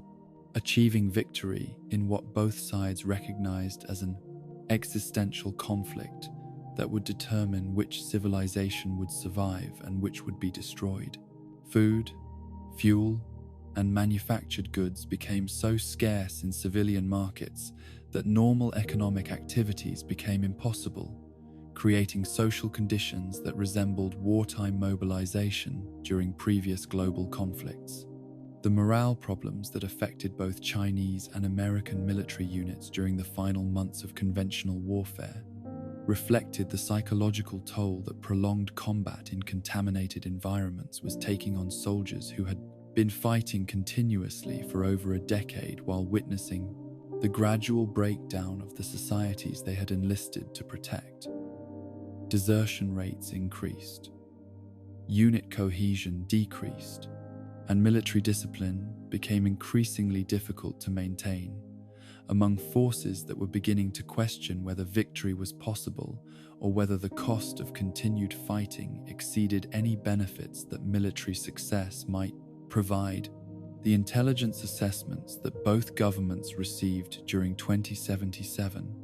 indicated that neither side possessed the conventional military capabilities necessary to achieve decisive victory without resort to nuclear weapons that would eliminate enemy capability to continue fighting while ensuring mutual destruction on a scale that would end both civilizations,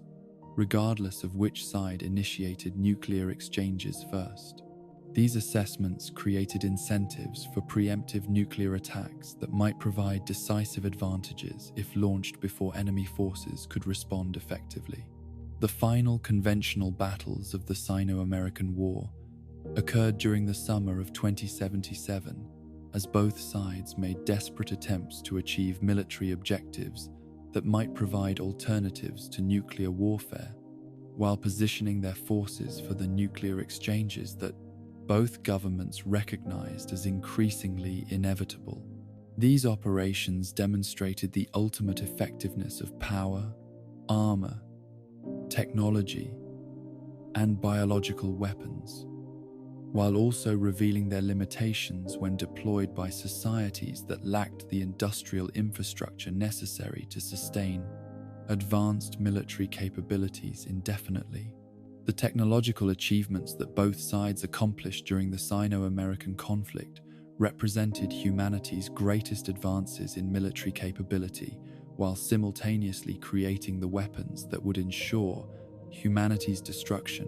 when the conventional phase of the conflict finally escalated to nuclear warfare. The same innovations that had promised to provide decisive advantages in limited conflicts instead created vulnerabilities that made unlimited conflict more likely and more devastating when it finally occurred on October 23rd, 2077. As we drift deeper into contemplation of this final conventional war, we begin to see how the pursuit of military superiority led both civilizations toward the nuclear precipice that awaited them just months ahead, when the weapons they had created to protect their societies would instead destroy everything they had hoped to preserve through victory in what had begun as a limited conflict over energy resources, but had evolved into total warfare that would consume the world itself. The promise of safety that Vault-Tec Corporation offered to pre-war American families represented one of the most cynical betrayals in human history, transforming humanity's most fundamental need for security into an elaborate experiment that would treat innocent people as laboratory specimens in studies designed to serve the interests of a shadow government that had already written off the civilization it claimed to protect. Project Safehouse, as the Vault construction program was officially designated, began as a legitimate civil defense initiative intended to preserve American lives and values in the event of nuclear warfare, but it gradually evolved into something far more sinister as corporate interests and authoritarian ambitions corrupted its original humanitarian purposes. The origins of the Vault program can be traced to the early 2050s, when escalating international tensions and the proliferation of nuclear weapons made the possibility of atomic warfare too plausible to ignore. Military planners and civilian officials who had witnessed the devastating effects of nuclear weapons during the resource wars understood that existing civil defense measures were completely inadequate for protecting American populations. From the thermal radiation, blast effects,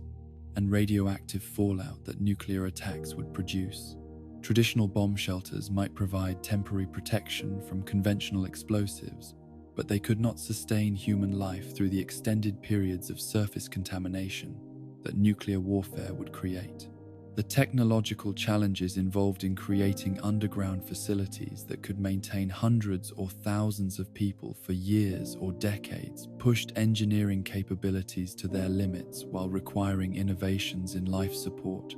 systems, waste management, food production,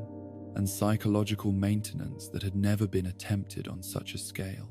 The vaults needed to be completely self-sufficient, capable of producing everything their inhabitants required for survival, while remaining sealed against external contamination that might persist for generations after the initial nuclear attacks ended. Vault-Tec's emergence as the primary contractor for the Safe House program reflected both the company's technical capabilities and its political connections within the federal government agencies that controlled defense spending and civil preparedness planning. The corporation had built its reputation through successful completion of smaller underground construction projects,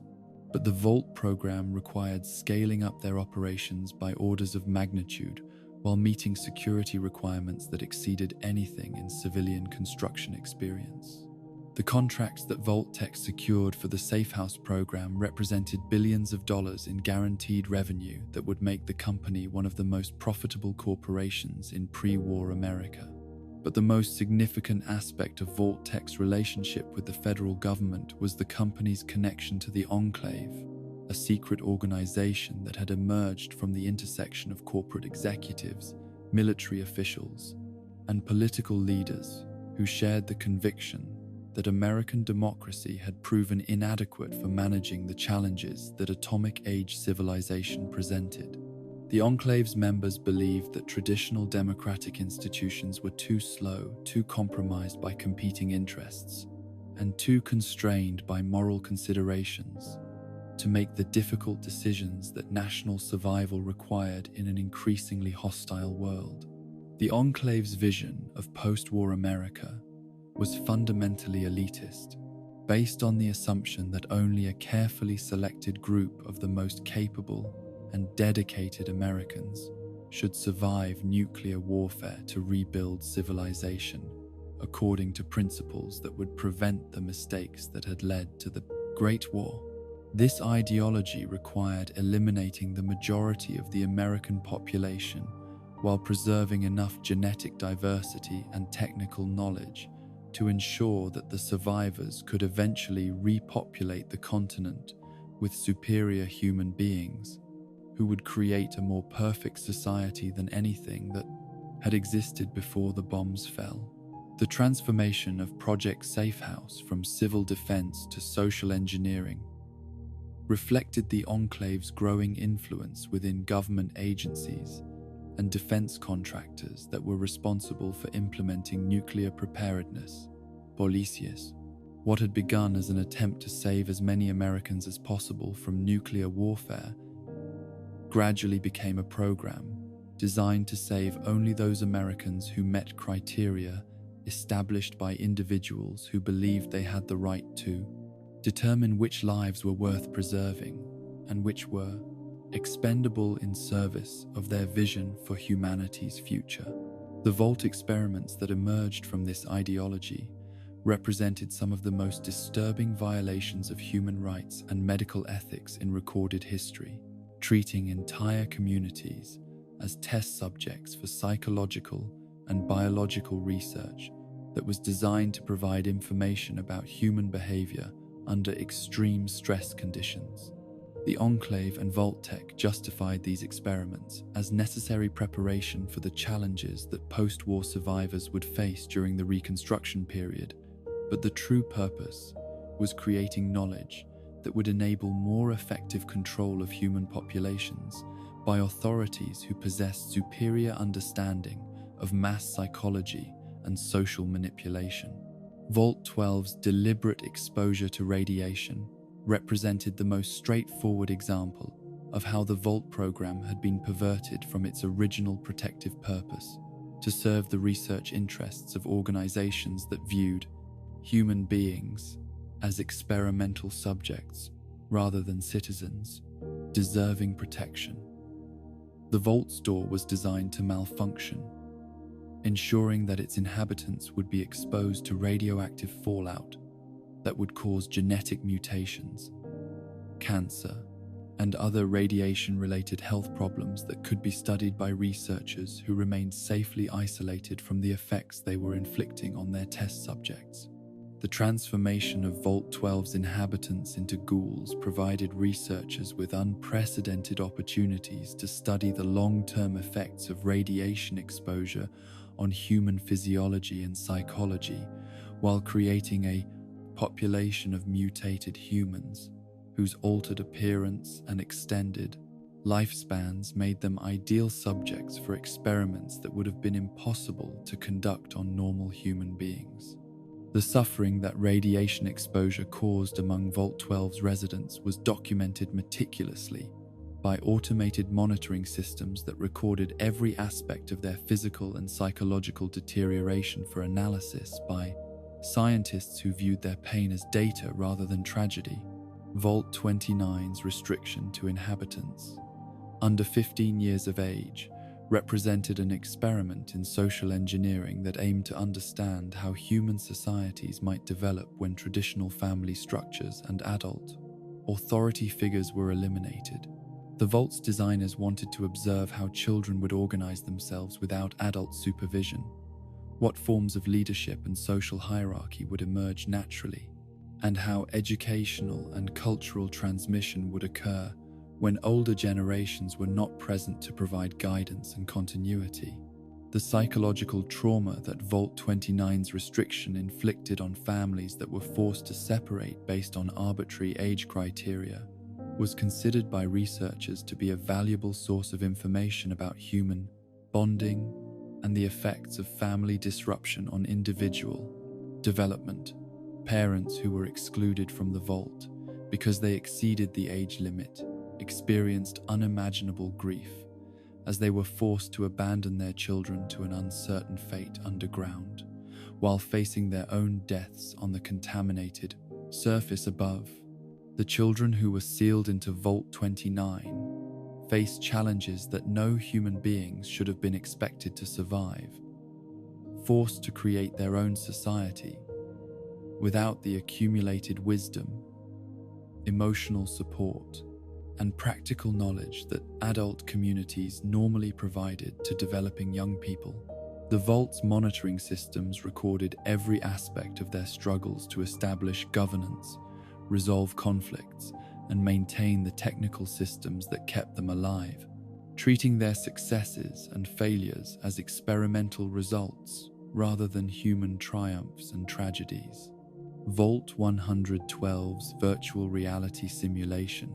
represented perhaps the most psychologically sophisticated experiment in the entire Vault program, trapping inhabitants in artificial environments that could be manipulated by researchers to test human responses to various forms of psychological pressure and social control. The Vault's overseer was not a normal administrator, but a sadistic psychologist who used the simulation's capabilities to inflict mental torture on the Vault's residents while studying their reactions to experiences that were designed to break down their sense of reality and personal identity. The inhabitants of Vault 112 experienced repeated cycles of virtual death and resurrection, false memories of lives they had never lived, and simulated experiences that were indistinguishable from reality, but could be altered at will by controllers who treated human consciousness as a playground for psychological experimentation. The long-term residents of the Vault lost the ability to distinguish between real and simulated experiences, becoming prisoners of artificial realities that could be changed without warning, to serve whatever research objectives the overseer chose to pursue. The psychological damage that Vault 112 simulation inflicted on its inhabitants was irreversible, creating forms of mental illness and reality distortion that had never been observed in natural conditions. The residents who survived the experiment did so by fragmenting their personalities into multiple identities that could cope with contradictory experiences and inconsistent realities, becoming living examples of how human consciousness could be manipulated through technological control of sensory input and memory formation. Vault 87's role as a forced evolutionary virus research facility represented the integration of the Vault program with the biological weapons development that was occurring simultaneously at other government facilities. The Vault's inhabitants were exposed to FEV, not as an accident or equipment failure, but as a deliberate experiment designed to study the virus's effects on human subjects who could be monitored continuously throughout their transformation into supermutants. The researchers who operated Vault 87 possessed detailed knowledge of FEV's effects from animal testing and limited human trials, but they wanted to observe the complete transformation process in controlled conditions while studying the psychological and social effects that mutation would have on established human communities. The Vault's residents were not informed that they were being used as test subjects for biological weapons research, believing instead that they were receiving medical treatment for radiation exposure that was necessary for their survival. The transformation of Vault 87's inhabitants into supermutants provided researchers with data about mutation rates, psychological adaptation, and social reorganization that could not have been obtained through any other experimental design. The suffering that FEV transformation caused among the Vault's residents was treated as acceptable collateral damage in pursuit of knowledge that might provide strategic advantages in the biological warfare programs that both sides were developing during the final years before the Great War. The complicity of Vault overseers in these human experimentation programs represented the moral corruption that had infected American institutions during the pre-war period, as traditional ethical constraints gave way to utilitarian calculations that justified any action that might provide strategic or scientific advantages. Many overseers genuinely believed that their participation in Vault experiments was serving important national security objectives, while others were coerced through threats to their families or promised rewards that made cooperation seem preferable to resistance. The psychological profiles that Vault-Tec developed for selecting overseers emphasized individuals who possessed sufficient technical knowledge to manage complex Vault systems, while lacking the moral independence that might lead them to question or refuse to implement experimental protocols. The company sought administrators who would follow orders without extensive questioning while maintaining enough competence to ensure that experimental conditions remained controlled and data collection remained accurate throughout extended research periods. The The training programs that prepared Vault overseers for their roles included psychological conditioning, designed to reduce empathy for Vault inhabitants, while increasing loyalty to research objectives and experimental protocols. Overseers were taught to view Vault residents as test subjects rather than human beings, to prioritize data collection over human welfare, and to maintain scientific objectivity even when observing extreme suffering or requesting participation in activities that violated every ethical principle that had traditionally governed medical and social research. The Enclave's ultimate goal of space colonization provided the ideological framework that justified Vault experimentation as necessary preparation for the challenges that humanity would face during interstellar travel and planetary settlement. The organization's leaders argued that space colonization would require human beings who could adapt to extreme environments, maintain psychological stability during extended isolation, and function effectively in small communities that possessed no external support systems or escape options. The knowledge that Vault experiments were designed to provide would theoretically enable the Enclave to select and prepare colonists who could survive the physical and psychological stresses of interstellar travel while establishing successful settlements on planets that might be far more hostile than Earth, even after nuclear warfare had made the home planet nearly uninhabitable. This utilitarian justification for human experimentation reflected the Enclave's conviction that short-term suffering was acceptable if it served long-term goals that would ensure humanity's survival and expansion beyond Earth. But the space colonization rationale for Vault experiments also revealed the fundamental elitism that motivated Enclave ideology, as the organization's leaders assumed that they would be the ones who determined which human beings were suitable for interstellar colonization, while remaining safely isolated from the experiments they authorized on populations that had been classified as expendable. The Enclave's vision of humanity's future included only those individuals who met their criteria for genetic fitness, intellectual capability, and ideological reliability. The Poseidon energy oil rig that served as the Enclave's primary headquarters represented the organization's commitment to maintaining their elite status while the rest of humanity faced the consequences of policies and decisions that the Enclave had helped to create. The offshore platform was designed to remain habitable even after nuclear warfare had rendered most of North America uninhabitable, providing the Enclave's leadership with a secure base from which they could monitor post-war recovery while avoiding the radiation exposure and social collapse that would affect surface populations. The oil rig's advanced life support systems, communication networks, and manufacturing capabilities enabled the Enclave to maintain technological civilization while the rest of the world descended into barbarism, ensuring that the organization's members could continue their research and planning activities while preparing for eventual recolonization of the continental United States. The platform's isolation and defensive capabilities made it virtually invulnerable to attack by post-war survivors who lacked the naval or aviation resources necessary to threaten offshore installations. The irony of the Enclave's survival strategy was that the organization's leaders had created the conditions that made their elaborate preparations necessary, while ensuring that they would be among the few who benefited from the pressed safety measures they had implemented. The same individuals who had encouraged military policies that made nuclear warfare more likely were the ones who had arranged to avoid the consequences of those policies while studying their effects on populations that had been excluded from protective measures. The corporate structure that enabled Vault-Tec to implement human experimentation programs on such a massive scale reflected the merger of private business interests with government authority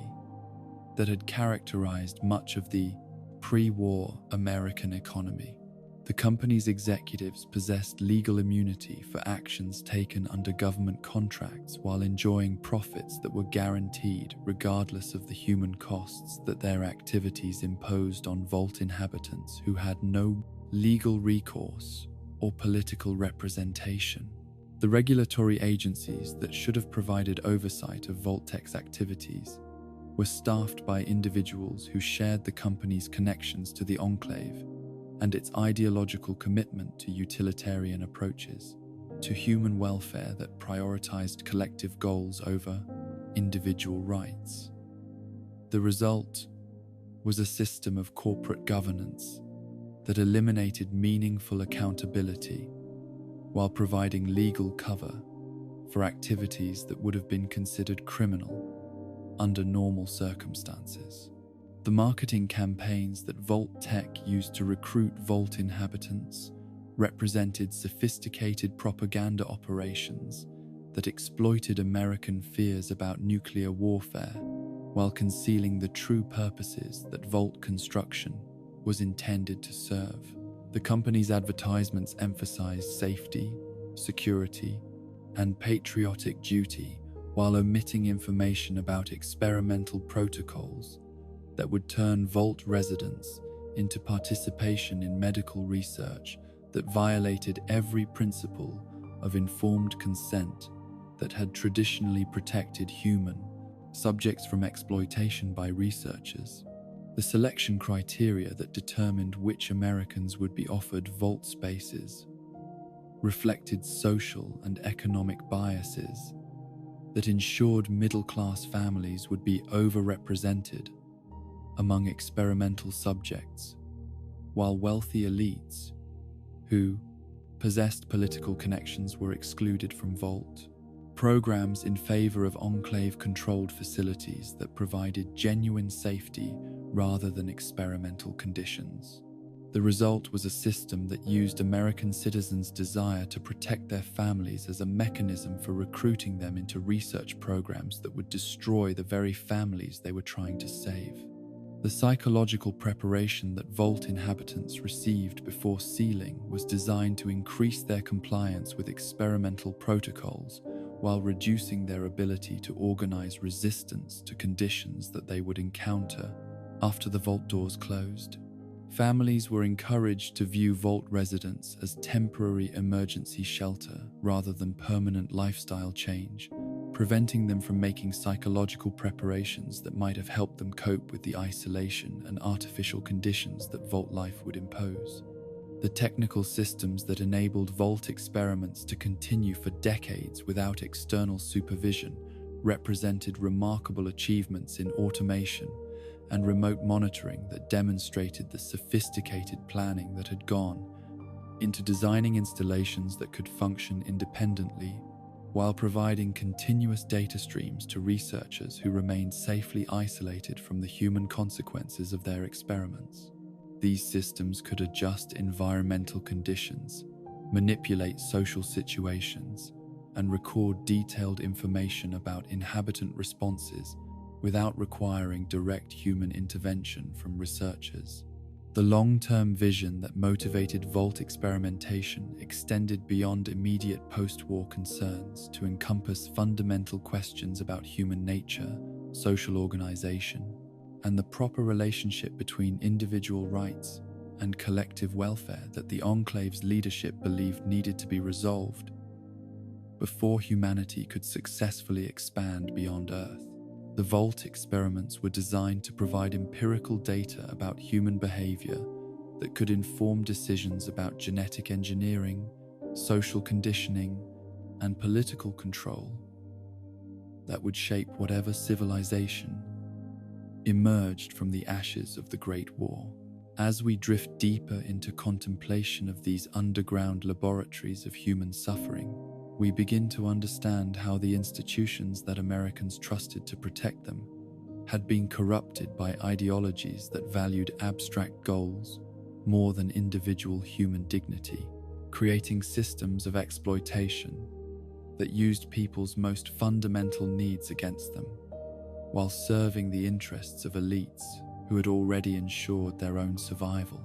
The Vault program that promised safety delivered only betrayal,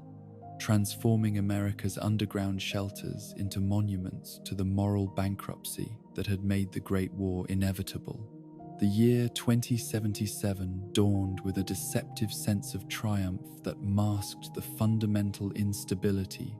threatening to tear apart the carefully constructed facade of American victory in the Sino-American War. The recapture of Anchorage had provided military planners and political leaders with their first genuine strategic success in over a decade of grinding conflict, creating an illusion of momentum that encouraged increasingly aggressive policies while obscuring the reality that both superpowers were approaching the limits of their ability to sustain total warfare without resort to weapons that would destroy everything they claimed to be fighting to protect.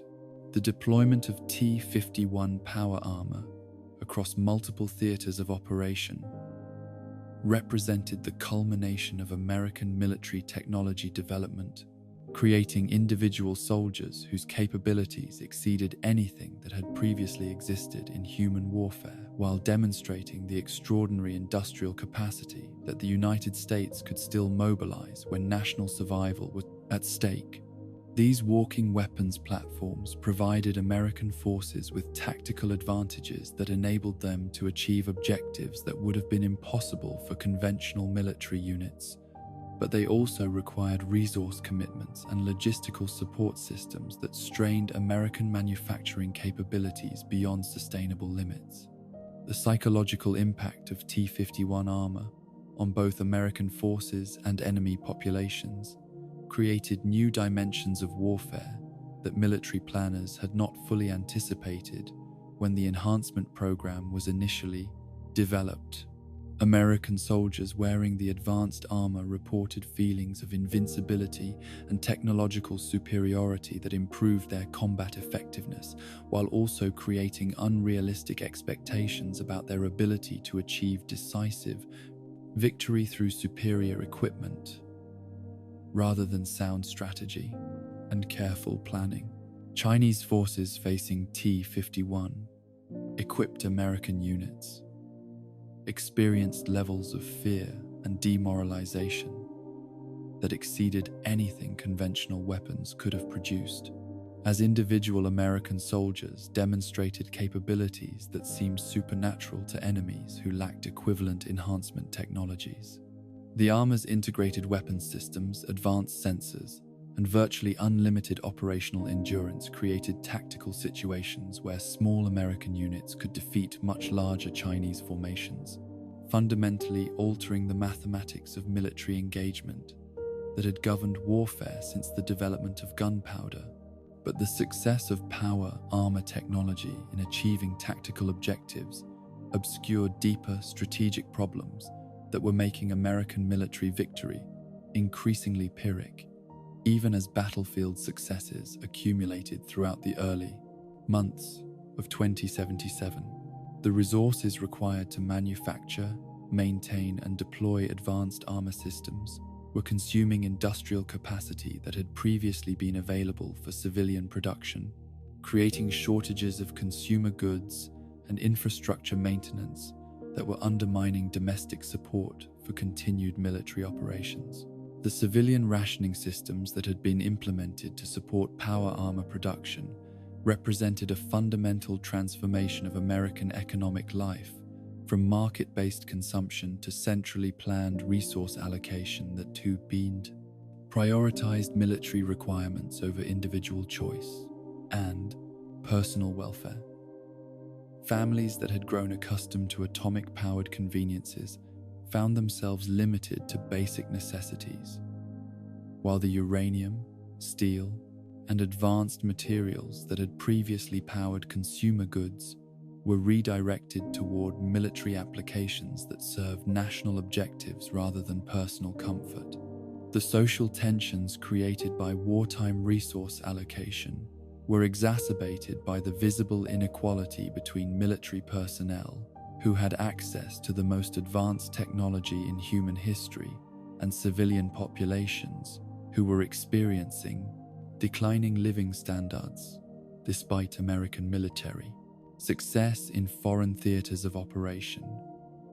Power armor soldiers on leave returned to communities where basic services were deteriorating. Infrastructure was failing, and consumer goods were increasingly unavailable, creating resentment among civilian populations who questioned whether military victory was worth the domestic sacrifices it required. The expansion of American military operations beyond defensive objectives to include offensive campaigns against Chinese territory represented a strategic escalation that transformed the Sino-American War from a conflict over resource access to an existential struggle that could only end with the complete defeat of one side or the other. The bombing campaigns and amphibious assaults that brought American forces to Chinese soil created military momentum that encouraged political leaders to pursue total victory rather than negotiated settlement. But they also created conditions that made Chinese consideration of nuclear weapons increasingly rational and urgent. The battles for Shanghai and Nanjing that marked American penetration of Chinese territory demonstrated both the effectiveness of power, armor technology, and the enormous costs that sustained military operations imposed on American forces that were operating thousands of miles from their logistical bases while facing enemy populations that viewed them as foreign invaders threatening Chinese civilization itself. The urban warfare that characterized these campaigns required tactics and equipment that differed fundamentally from the wilderness fighting that had dominated the Alaskan theater, forcing American military planners to develop new approaches to combat in heavily populated areas where civilian casualties were inevitable. The civilian casualties that resulted from American operations in Chinese cities created propaganda opportunities that Chinese authorities exploited to maintain domestic support for continued resistance, while demonstrating to neutral observers that American military forces were targeting non-combatant populations in violation of international law and basic human decency. The images of power-armored American soldiers fighting in civilian neighborhoods using heavy weapons against residential buildings and occupying schools and hospitals provided compelling evidence that the United States had abandoned moral constraints that had traditionally limited warfare between civilized nations. The Chinese resistance that American forces encountered in occupied cities reflected the same pattern of escalating desperation that had characterized the entire Sino-American conflict, with civilian populations resorting to tactics that blurred distinctions between combatants and non-combatants, while creating security challenges that conventional military doctrine was inadequate to address. Suicide bombers, child soldiers, and improvised explosive devices became regular features of urban combat that forced American commanders to treat all Chinese civilians as potential threats, while implementing security measures that increased civilian casualties and strengthened Chinese resolve to continue fighting. The biological and chemical weapons that both sides deployed during urban combat operations created additional complications for military forces that were already struggling with logistical challenges, equipment maintenance, and personnel replacement in hostile territory thousands of miles from home bases. The contaminated environments that resulted from chemical attacks made normal military operations more difficult while creating health problems among American personnel that reduced unit effectiveness and increased medical evacuation requirements. The intelligence reports that reached American political and military leadership during the summer of 2077 painted an increasingly troubling picture of Chinese military capabilities and strategic intentions that suggested the conflict was approaching a decisive phase where one side would need to achieve complete victory or face catastrophic defeat. Chinese forces were deploying new weapons systems, implementing defensive strategies that made American advances more costly, and demonstrating tactical innovations that suggested their military capabilities had not been degraded as severely as American planners had hoped. The most disturbing intelligence concerned Chinese nuclear weapons development and deployment patterns that suggested preparations for strategic attacks against American territory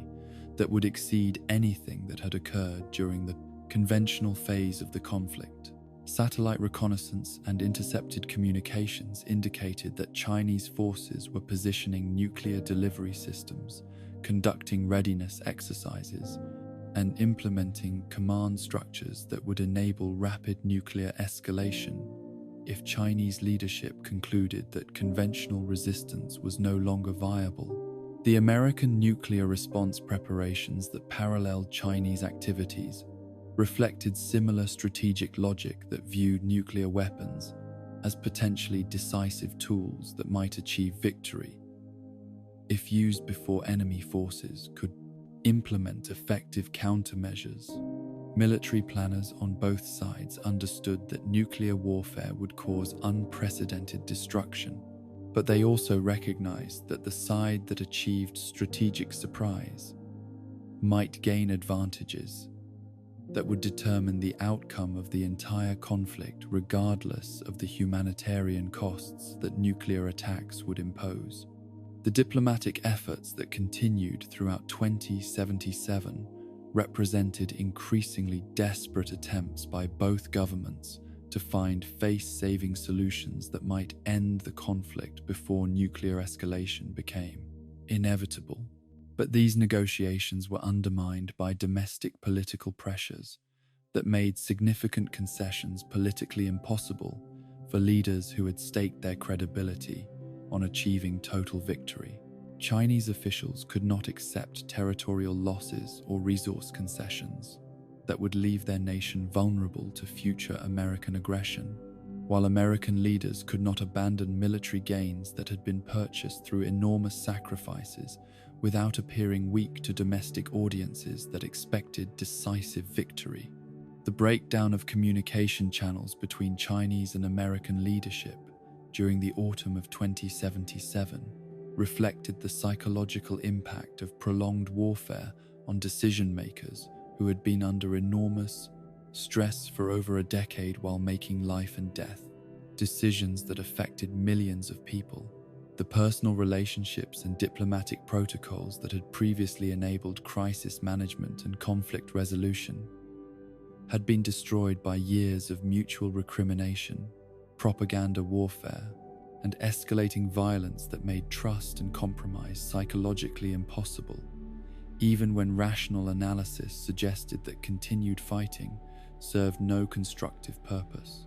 The military preparations that accelerated during the final months of 2077 included not only nuclear weapons deployment, but also civil defense measures that both governments hoped might enable their populations to survive nuclear attacks while maintaining sufficient social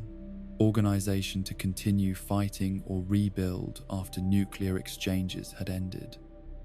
These preparations included evacuation planning, fallout shelter,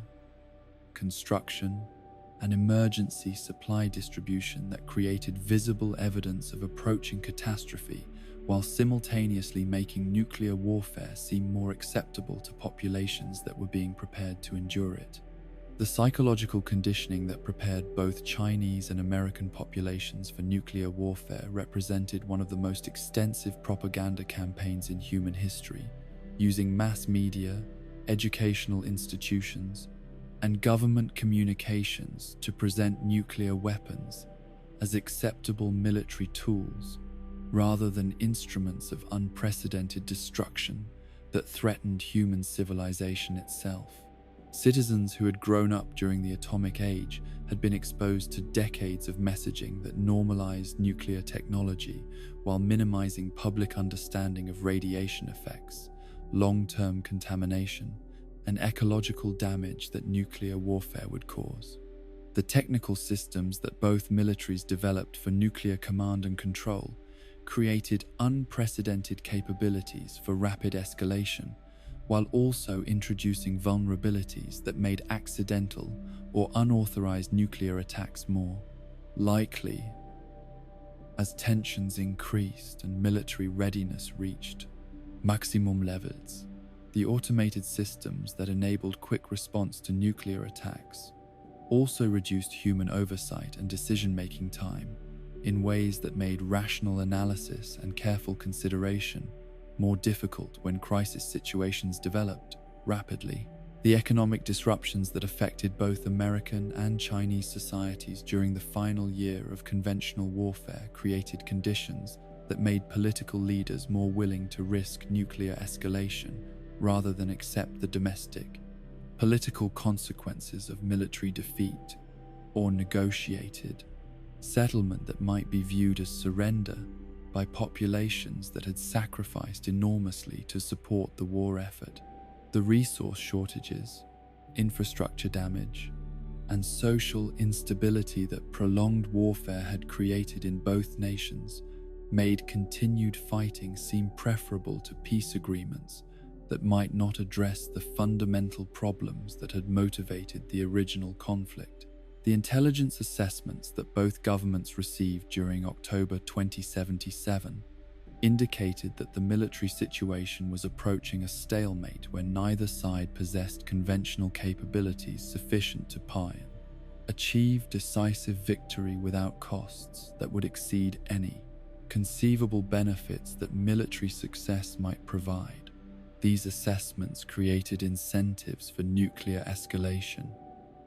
by suggesting that conventional warfare could continue indefinitely without resolving the fundamental conflicts that had caused the war while consuming resources that both nations needed for post-war reconstruction, regardless of which side eventually prevailed. The environmental conditions that existed during the final weeks before the Great War included unusual weather patterns, atmospheric disturbances, and ecological disruptions that some observers interpreted as omens of approaching catastrophe, while others explained as natural consequences of industrial pollution and military activities that had been affecting global climate systems. Throughout the conflict, the psychological impact of these environmental changes added to the sense of approaching crisis that was affecting decision-makers and civilian populations in both nations. The final conventional military operations that occurred during October 2077 represented both sides' last attempts to achieve decisive advantages through non-nuclear means while positioning their forces for plan. The nuclear exchanges that both governments increasingly viewed as inevitable outcomes of conflicts that had gone too far to be resolved through diplomacy or conventional military victory. These operations demonstrated the continued effectiveness of advanced military technologies while also revealing their limitations when deployed by societies that had been weakened by years of total warfare. The communications between Chinese and American leadership during the final days before October 23rd reflected the psychological state of individuals who understood that they were approaching decisions that would determine whether human civilization survived in recognizable form, while also knowing that domestic political pressures and military logic were driving events toward conclusions that rational analysis suggested would serve no constructive purpose for anyone involved in the conflict. The morning routines that characterized daily life in both American and Chinese cities during late October 2077 represented the surreal normalcy that populations maintained even while understanding that nuclear warfare might begin at any moment, creating psychological conditions where people continued working, attending school, and maintaining social relationships while simultaneously preparing for the possibility that everything familiar might be destroyed without warning. The children who attended school on October 22nd, 2077, would never return to complete their educations. The families who shared dinners that evening would never gather again, and the workers who went to bed expecting to wake up for another day of routine activities would instead wake to sirens announcing that the world as they had known it was ending. The last normal day of human history passed quietly for most people, marked only by the ordinary concerns and small pleasures that had always characterized human existence, but would soon become memories, preserved only by those fortunate enough to survive the nuclear fires that were already being prepared in missile silos and submarine launch tubes around the world. As we drift deeper into contemplation of that final year, when humanity stood on the brink of self-destruction, we begin to understand how the accumulation of technological capabilities, political pressures, and psychological conditions had created a situation where rational individuals, making reasonable decisions within their limited spheres of influence, collectively produced an outcome that served no one's interests, while threatening everything that human civilization had accomplished during its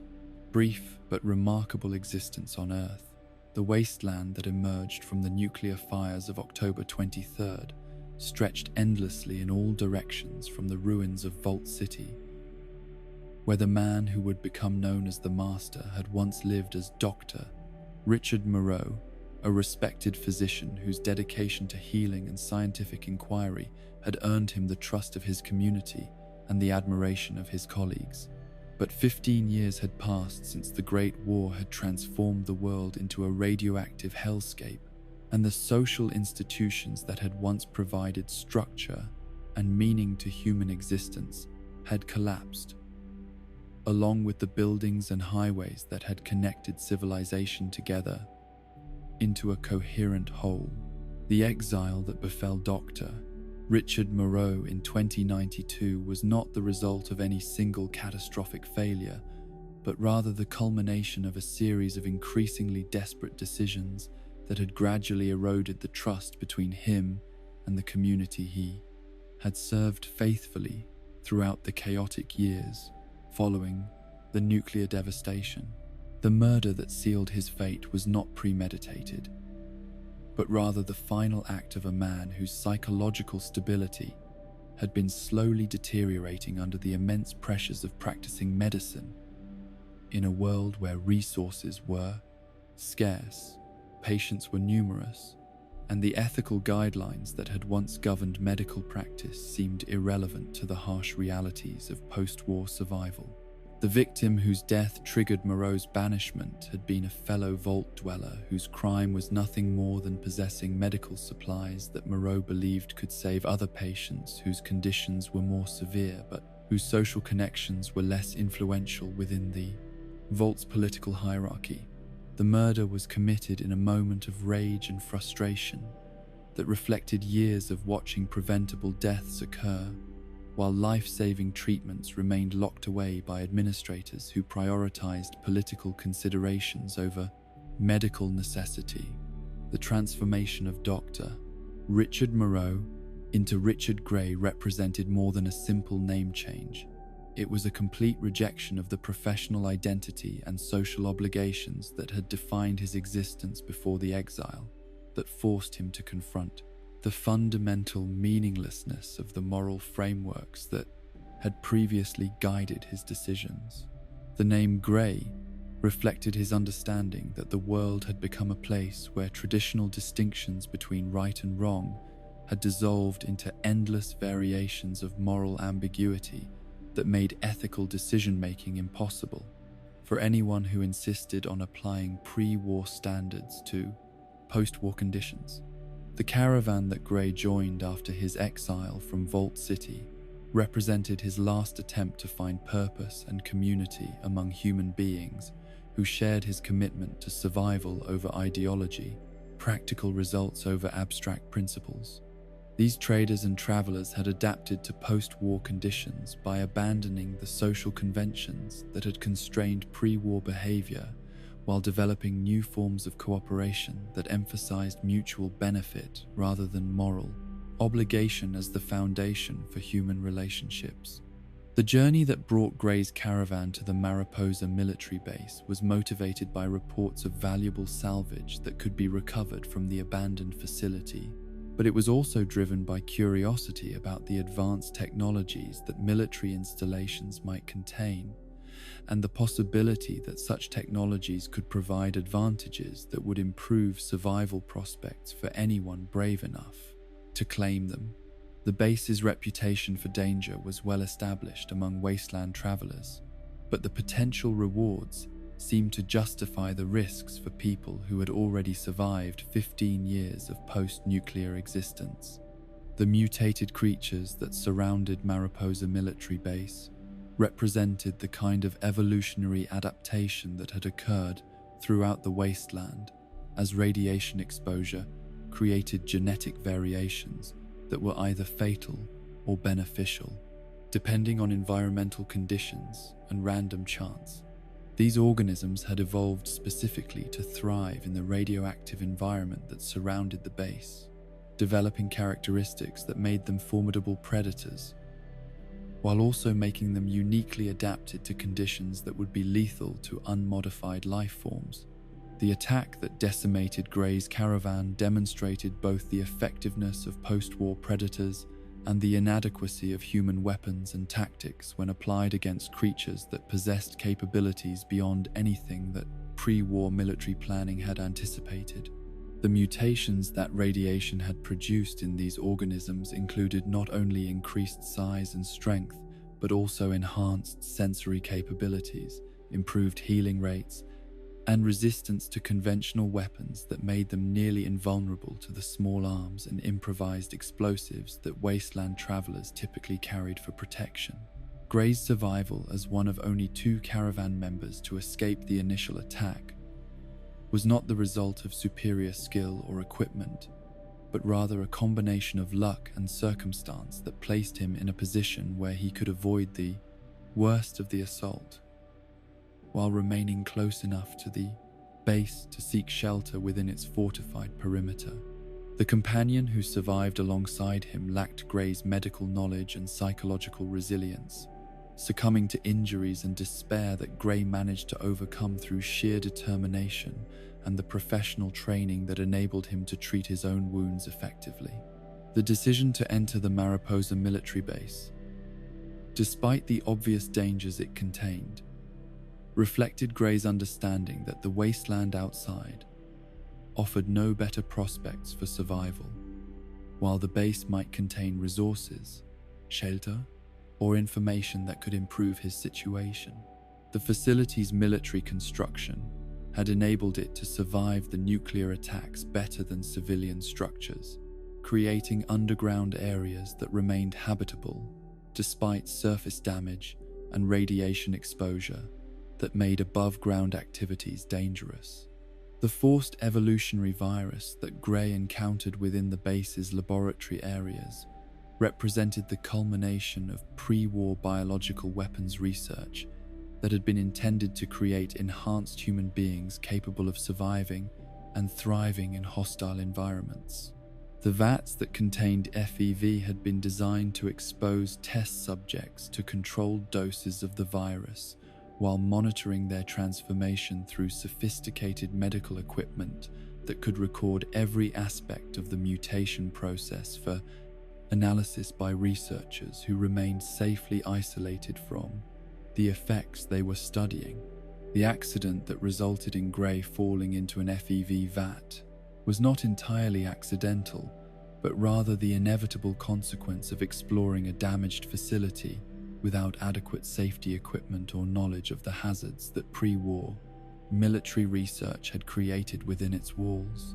The structural damage that the base had sustained during the nuclear attacks had compromised containment systems and safety protocols, while eliminating the warning signs and protective barriers that would have prevented unauthorized access to dangerous materials. The month that Gray spent floating in the FEV solution represented the most profound transformation that any human being had ever undergone, as the virus systematically rewrote his genetic code while dissolving the cellular structures that had defined his physical form and rebuilding them according to evolutionary pressures that had never existed in natural environments. The process was simultaneously creative and destructive, enhancing some capabilities while eliminating others in ways that reflected the virus's programming rather than any coherent design, philosophy, or survival strategy. The mutations that FEV produced in Gray's body included not only increased size and strength, but also fundamental changes to his nervous system that affected memory, perception, and cognitive processing in ways that created entirely new forms of consciousness and awareness.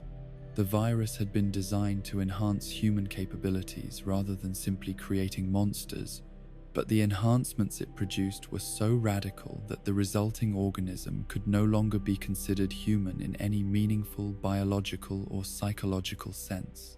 The partial dissolution of Gray's physical form during the transformation process created conditions where his consciousness became distributed throughout a biomass that could absorb and integrate additional organic matter while retaining the memories and experiences of the organisms that were consumed. This capability was not an intended feature of FEV, but rather an unexpected consequence of the virus's interaction with human neural tissue under conditions that had never been replicated in controlled laboratory settings. The carnivorous behavior that Gray developed after emerging from the FEV vat reflected both the metabolic requirements of his transformed physiology and the psychological changes that had accompanied his physical mutation. The consumption of other organisms provided not only nutrition but also genetic material that could be integrated into his own biomass while adding new capabilities and knowledge that had belonged to his victims before they became part of his expanding consciousness. The audio logs that Gray began recording after his transformation served multiple purposes. They helped him maintain some connection to human communication patterns, while also providing a record of his experiences that might prove useful for understanding the transformation process he had undergone. These recordings also revealed the psychological impact of his mutation, as his speech patterns and thought processes gradually diverged from normal human cognition toward forms of awareness that had never existed before. The multiple personalities that developed within Gray's consciousness represented the persistence of individual identities among the organisms he had consumed, creating a collective intelligence that combined the knowledge and experiences of numerous individuals while struggling to maintain coherent decision-making processes. This psychological fragmentation was both a source of enhanced capability and a form of mental illness that made rational planning increasingly difficult as the number of consumed consciousnesses continued to grow. The expansion of Gray's biomass through continued consumption of organic matter enabled him to interface directly with the electronic systems that remained functional within the Mariposa facility, creating a hybrid organism that combined biological and mechanical capabilities in ways that transcended the traditional boundaries between living beings and artificial intelligences. This integration provided him with access to vast amounts of information, while also giving him control over facility systems that could be used to support his continued evolution. The experimentation with FEV that Gray began conducting on other organisms reflected his growing understanding of the virus's capabilities and his desire to create additional beings like himself who could serve as companions or subordinates in whatever projects he might choose to pursue. These experiments were guided by scientific curiosity rather than humanitarian concerns,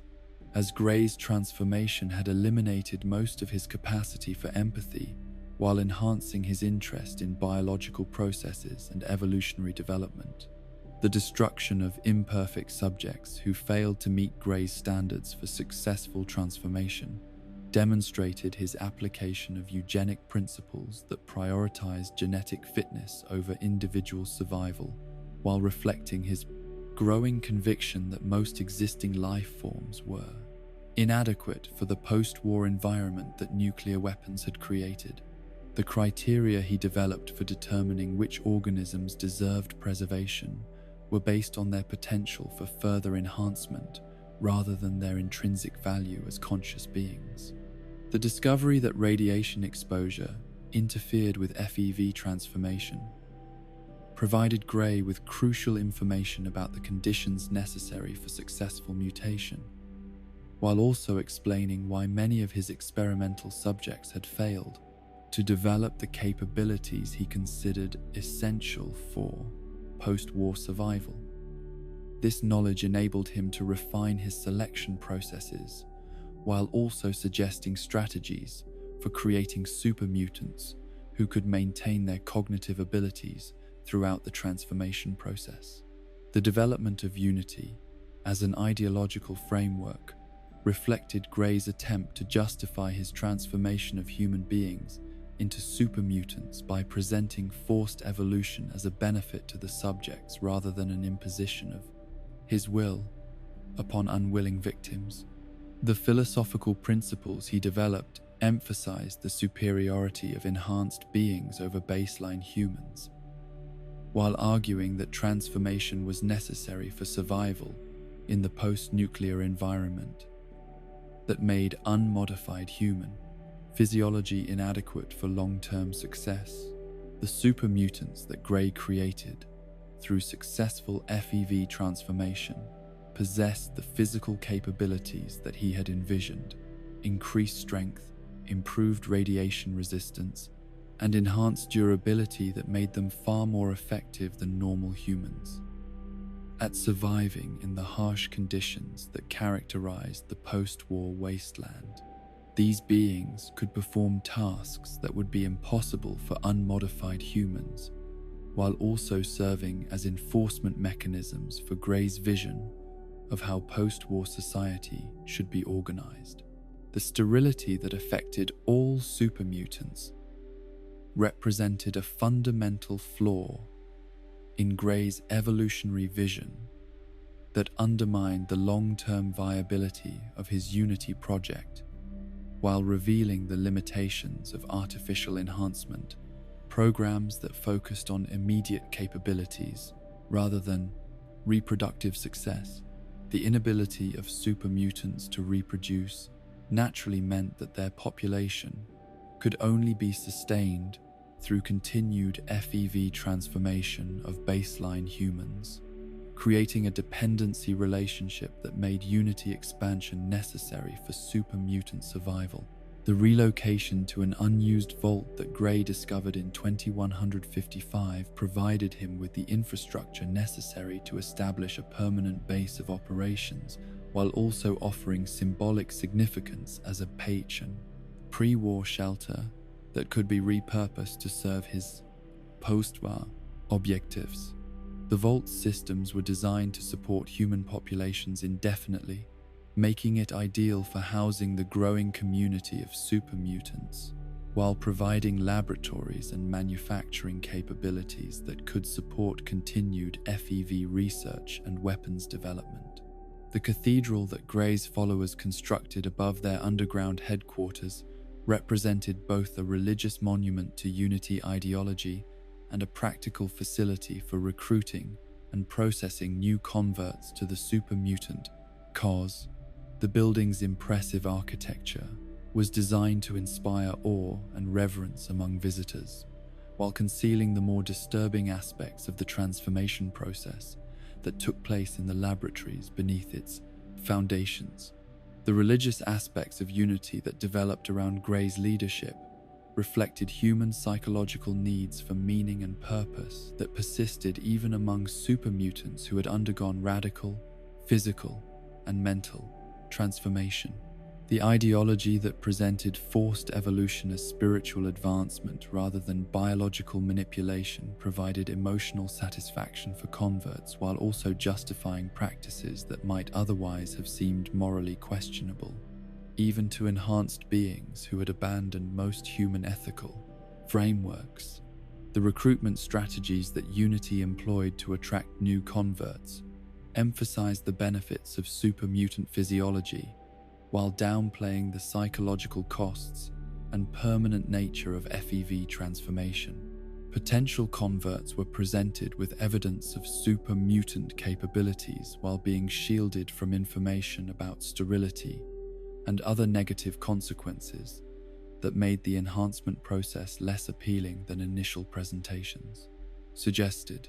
The expansion of Unity influence throughout the Wasteland represented Gray's attempt to implement his vision of post-war civilization on a scale that could compete with other emerging factions that were attempting to rebuild human society according to different principles and priorities. The super mutant communities that spread from the cathedral served as both examples of Unity's benefits and enforcement mechanisms that could suppress opposition to Gray's evolutionary agenda. The discovery of Vault-13 and its inhabitants provided Gray with access to a population of uniradiated humans, whose genetic integrity made them ideal subjects for FEV transformation, while also presenting a potential threat to Unity expansion if they chose to resist super mutant influence. The Vault's isolation had preserved pre-war human capabilities that Gray both admired and viewed as obstacles to the evolutionary advancement that he considered necessary for post-war survival. The confrontation that would eventually occur between Unity forces and Vault-13's champion represented more than a conflict between competing factions. It was a philosophical dispute about the future of human evolution and the proper response to the environmental challenges that nuclear warfare had created. Gray's conviction that forced evolution was necessary for survival would be tested against the possibility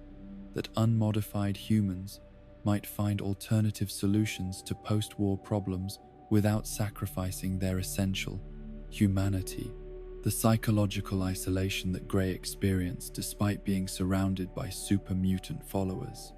reflected the fundamental loneliness of consciousness that had transcended normal human limitations while losing the capacity for genuine emotional connection with others.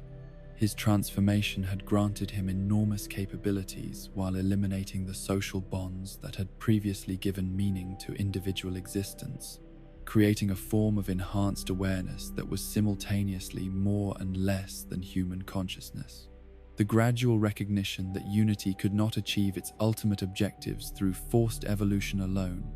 forced Gray to confront the possibility that his entire post-war project had been based on flawed assumptions about the relationship between individual enhancement and species survival. The sterility problem that affected all super mutants suggested that his vision of evolutionary advancement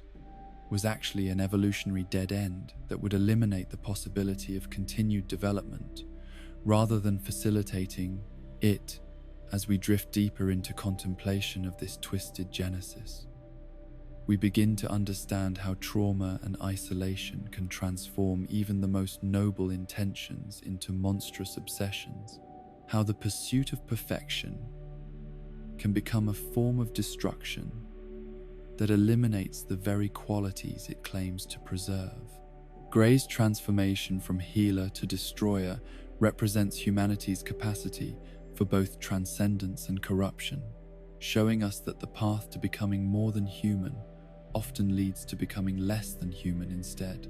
The Master's story reminds us that evolution cannot be forced without losing the essential characteristics that make evolution valuable, that survival without humanity is not survival at all, but merely the continuation of biological processes that have abandoned the consciousness and compassion that give life meaning beyond mere existence in a hostile world. The vast expanses of frozen tundra that had once defined Canada's northern territories bore little resemblance to the landscapes that early explorers and fur traders had encountered centuries before, transformed not only by the nuclear devastation that had consumed most population centers, but also by the radioactive precipitation that had fallen steadily for months after the Great War ended. carrying contamination from atmospheric nuclear explosions into ecosystems that had been pristine wilderness just days before civilization collapsed. The nation that had been absorbed into American territory through military annexation during the final years of pre-war conflict no longer existed, even as a geographic concept, its borders erased by fallout patterns that ignored political boundaries, while its remaining inhabitants struggled to survive in conditions that made the harsh winters of previous centuries seem mild by comparison. The survivors who emerged from improvised shelters during the first spring after the bombs fell found themselves inhabiting a transformed landscape where familiar landmarks had been obliterated by thermal radiation and blast effects, while new geographical features created by nuclear explosions altered drainage patterns, weather systems, and the basic topography that had shaped human settlement patterns for thousands of years. The Great Lakes that had provided fresh water and transportation routes now glowed with an eerie phosphorescence that warned of contamination levels lethal to any life form that depended on clean water for survival. The cities that had once anchored Canadian civilization, Toronto, Montreal, Vancouver, Ottawa, existed now only as radioactive ruins where twisted metal and melted glass created abstract sculptures that testified to the enormous energies that nuclear weapons had released in microseconds of destruction that eliminated centuries of human construction and cultural development. The survivors who ventured into these urban wastelands seeking salvageable materials or lost family members found environments so thoroughly contaminated that even brief exposure caused radiation sickness that progressed through predictable stages toward death that could be delayed but not prevented by any medical treatment available in the post-war world. The transformation of Toronto into the settlement known as Ronto represented one of the few successful attempts at rebuilding urban civilization in the former Canadian territories, though the community that emerged bore little resemblance to the cosmopolitan city that had flourished before the war. The survivors who established Ronto had learned to work with radiation rather than against it, developing techniques for decontaminating materials and spaces that enabled them to create habitable areas within the broader zone of destruction, while accepting contamination levels that would have been considered unacceptable by pre-war safety standards. The governance structures that emerged in Ronto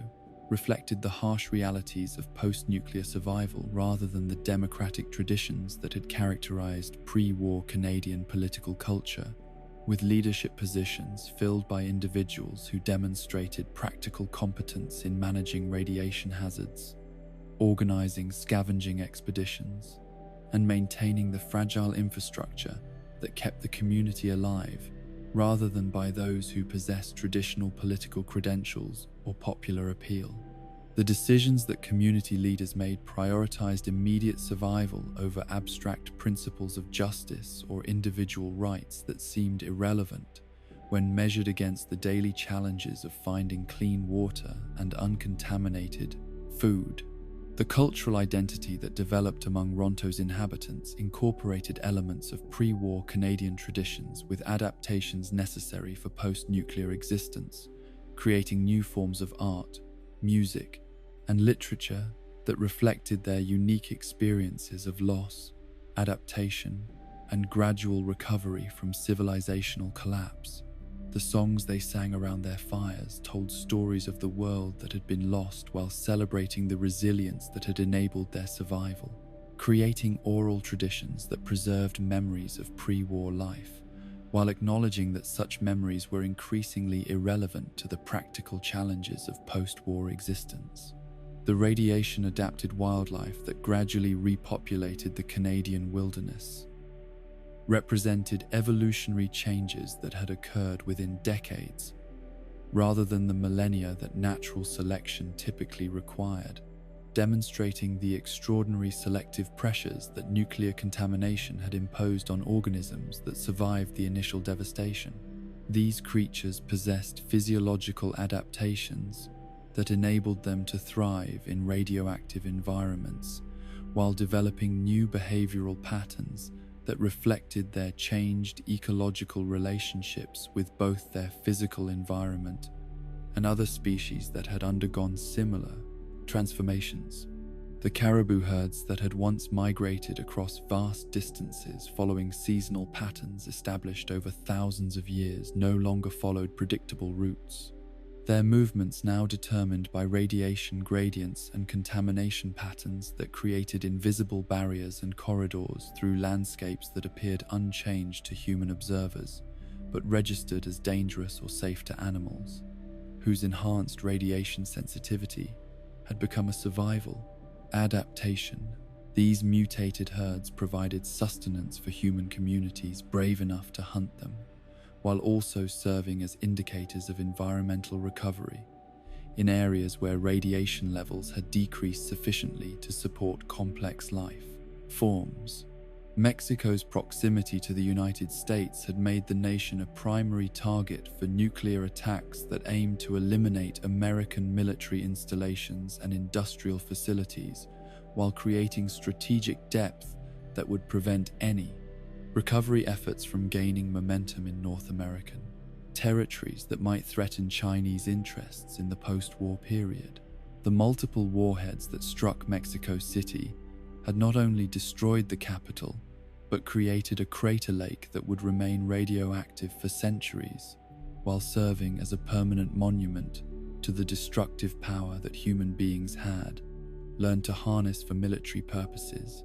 The civil unrest that had plagued Mexico during the final years of the resource wars had prepared Mexican populations for the lawlessness and social breakdown that followed nuclear devastation, creating survival skills and social networks that proved more valuable than formal government institutions or military organizations in managing the challenges of post-war existence.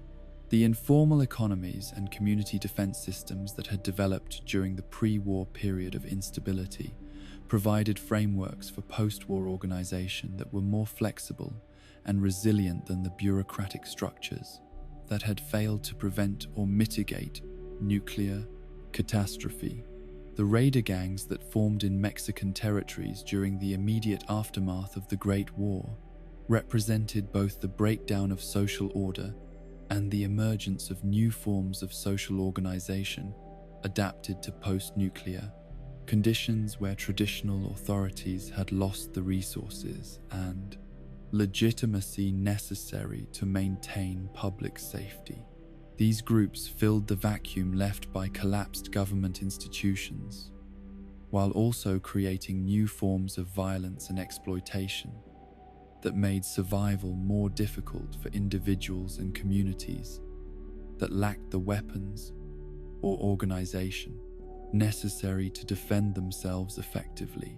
The night stalkers that hunted through Mexican deserts represented the most successful predatory adaptation to post-war conditions, combining the stealth capabilities of pre-war coyotes with enhanced sensory systems and pack hunting behaviors that made them formidable threats to human settlements, while also demonstrating the evolutionary potential that radiation exposure had unleashed in organisms that possessed sufficient genetic flexibility to benefit from accelerated mutation rates. These creatures had learned to exploit human behavioral patterns and settlement preferences, making them more dangerous than their pre-war ancestors, while also more intelligent and adaptable to changing conditions. The journey that brought Mexican survivors to Zion National Park represented one of the longest and most dangerous migrations in post-war history, as families with children traversed hundreds of miles of contaminated territory while avoiding raider gangs, mutated predators, and environmental hazards that could kill unwary travelers within hours of exposure. The motivation for undertaking such risks reflected their accurate assessment that remaining in Mexican territories offered little hope for long-term survival. While the possibility of finding uncontaminated land justified almost any degree of hardship and danger, the success of Mexican families in establishing sustainable communities in Zion Canyon demonstrated both their resilience and the exceptional qualities of the sanctuary they had discovered, creating agricultural systems and social institutions that preserved elements of pre-war Mexican culture while adapting to the unique environmental conditions and security challenges that characterized their new homeland. Their children grew up speaking Spanish and learning traditional crafts, while also developing survival skills that would enable them to thrive in post-nuclear wilderness conditions. The expansion of New California Republic influence into Baja represented the emergence of organized government authority in post-war Mexico as one of the few successful post-war political entities began extending its administrative control beyond the territories where it had originally developed. The deployment of NCR Rangers to maintain order in Baja indicated both the strategic importance that the region possessed and the military capabilities that the Republic had developed for projecting power across the vast distances that characterized the post-war American Southwest. The mysterious activities that NCR Rangers were investigating in Baja reflected the complex political and economic relationships that were developing between post-war factions as trade networks, territorial disputes, and resource competition created new forms of international relations among communities that had emerged from the ashes of pre-war nations. The classification of these activities as chasing ghosts suggested intelligence operations or security concerns that exceeded normal law enforcement activities while remaining too sensitive for public discussion. The absence of information about South American nations in post-war records reflected both the geographic isolation that had protected these territories from direct nuclear attacks and the breakdown of international communication systems that prevented survivors in different regions from maintaining contact or coordinating recovery efforts. The resource wars that had devastated oil-producing regions elsewhere might have spared South American territories that lacked the petroleum reserves or strategic importance that had made other areas targets for military conquest. The economic collapse that resource depletion had caused in South American nations before the Great War had ironically provided some protection against nuclear targeting by reducing their strategic value while forcing their populations to develop survival skills and self-sufficient economic systems that proved valuable when global trade networks and international support systems ceased to function. Communities that had already adapted to scarcity and isolation found themselves better prepared for post-war conditions than populations that had depended on complex supply chains and technological infrastructure. The ecological recovery that was occurring in South American territories that had avoided direct nuclear contamination offered hope that some regions of Earth might serve as reservoirs of genetic diversity and environmental stability that could eventually contribute to global ecological restoration. Efforts if human civilization recovered sufficiently to coordinate such activities. The absence of human industrial activity in many areas was allowing natural ecosystems to regenerate while evolving new characteristics that might prove advantageous in a world altered by radiation and climate change. The mutated predators that were likely evolving in South American jungles and rivers represented potentially enormous threats to human populations, while also demonstrating the extraordinary creative potential that accelerated evolution could unleash in organisms that possessed the genetic flexibility necessary to benefit from environmental pressures that would eliminate less adaptable species. The isolation of these territories meant that such evolutionary developments were proceeding without human observation or intervention, creating unknown hazards for any future exploration or settlement attempts. Africa's geographic distance from the primary theaters of nuclear warfare had provided some protection from direct attacks, while its position relative to global wind patterns had reduced the amount of radioactive fallout that reached most of the continent compared to regions that were closer to nuclear exchange areas. However, the breakdown of international trade and aid systems had eliminated the economic relationships that many African nations had depended on for essential goods and services, creating humanitarian crises that were less dramatic than nuclear destruction, but potentially just as devastating for affected populations. The tribal and community social structures that had persisted in many African territories despite colonial influences and modern state formation provided organizational frameworks that proved more resilient than formal government institutions when international support systems collapsed, and modern economic relationships ceased to function. Communities that had maintained traditional subsistence practices and local governance systems found themselves better adapted to post-war isolation than populations that had become dependent on global economic integration. The wildlife populations that had survived European colonization and subsequent development pressures faced new challenges from climate changes and environmental disruptions caused by global nuclear warfare,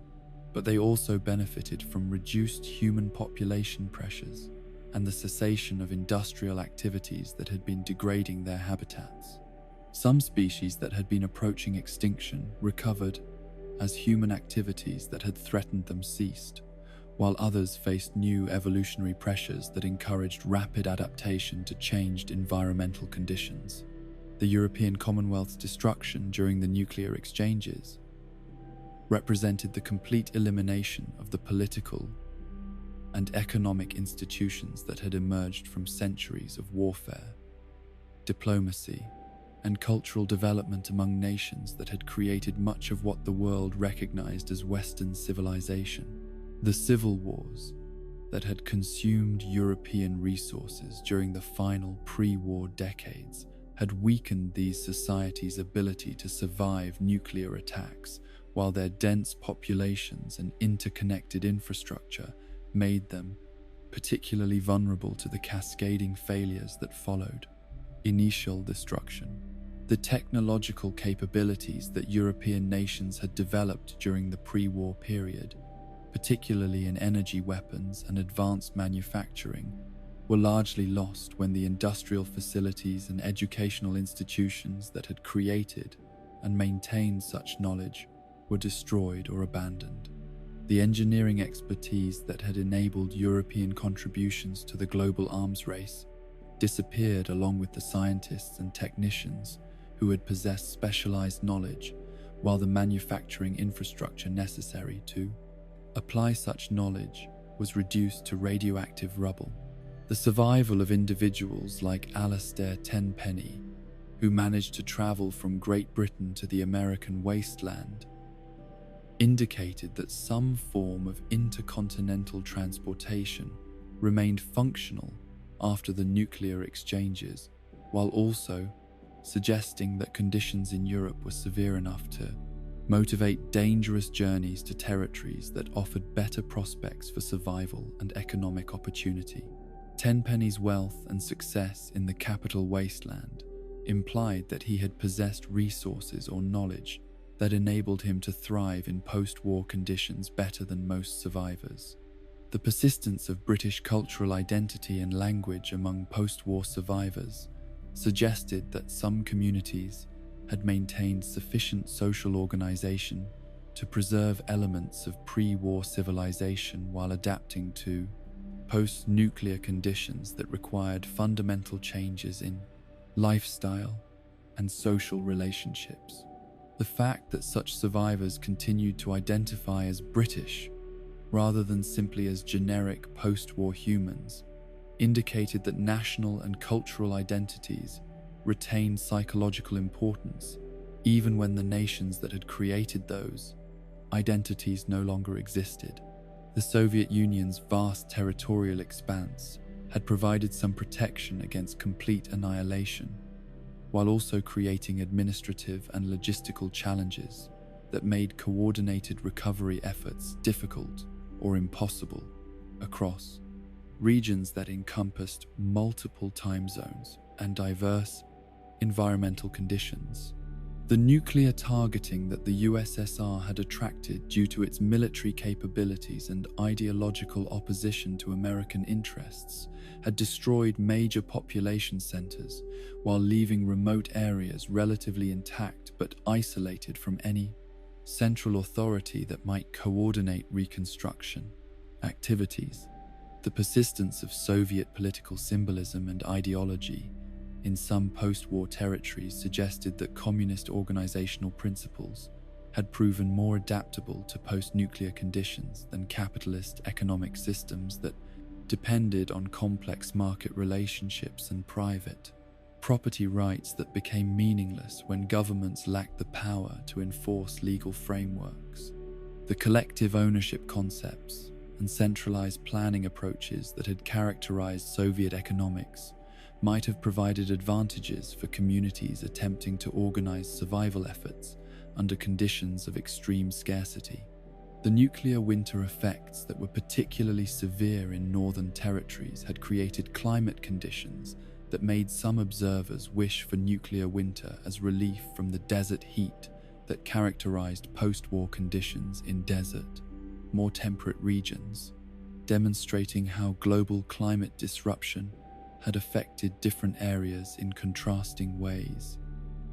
while creating new environmental challenges that no region had entirely escaped. The irony of wishing for nuclear winter reflected the desperation that extreme heat and drought had created in areas where such conditions made survival more difficult than the cold would have been.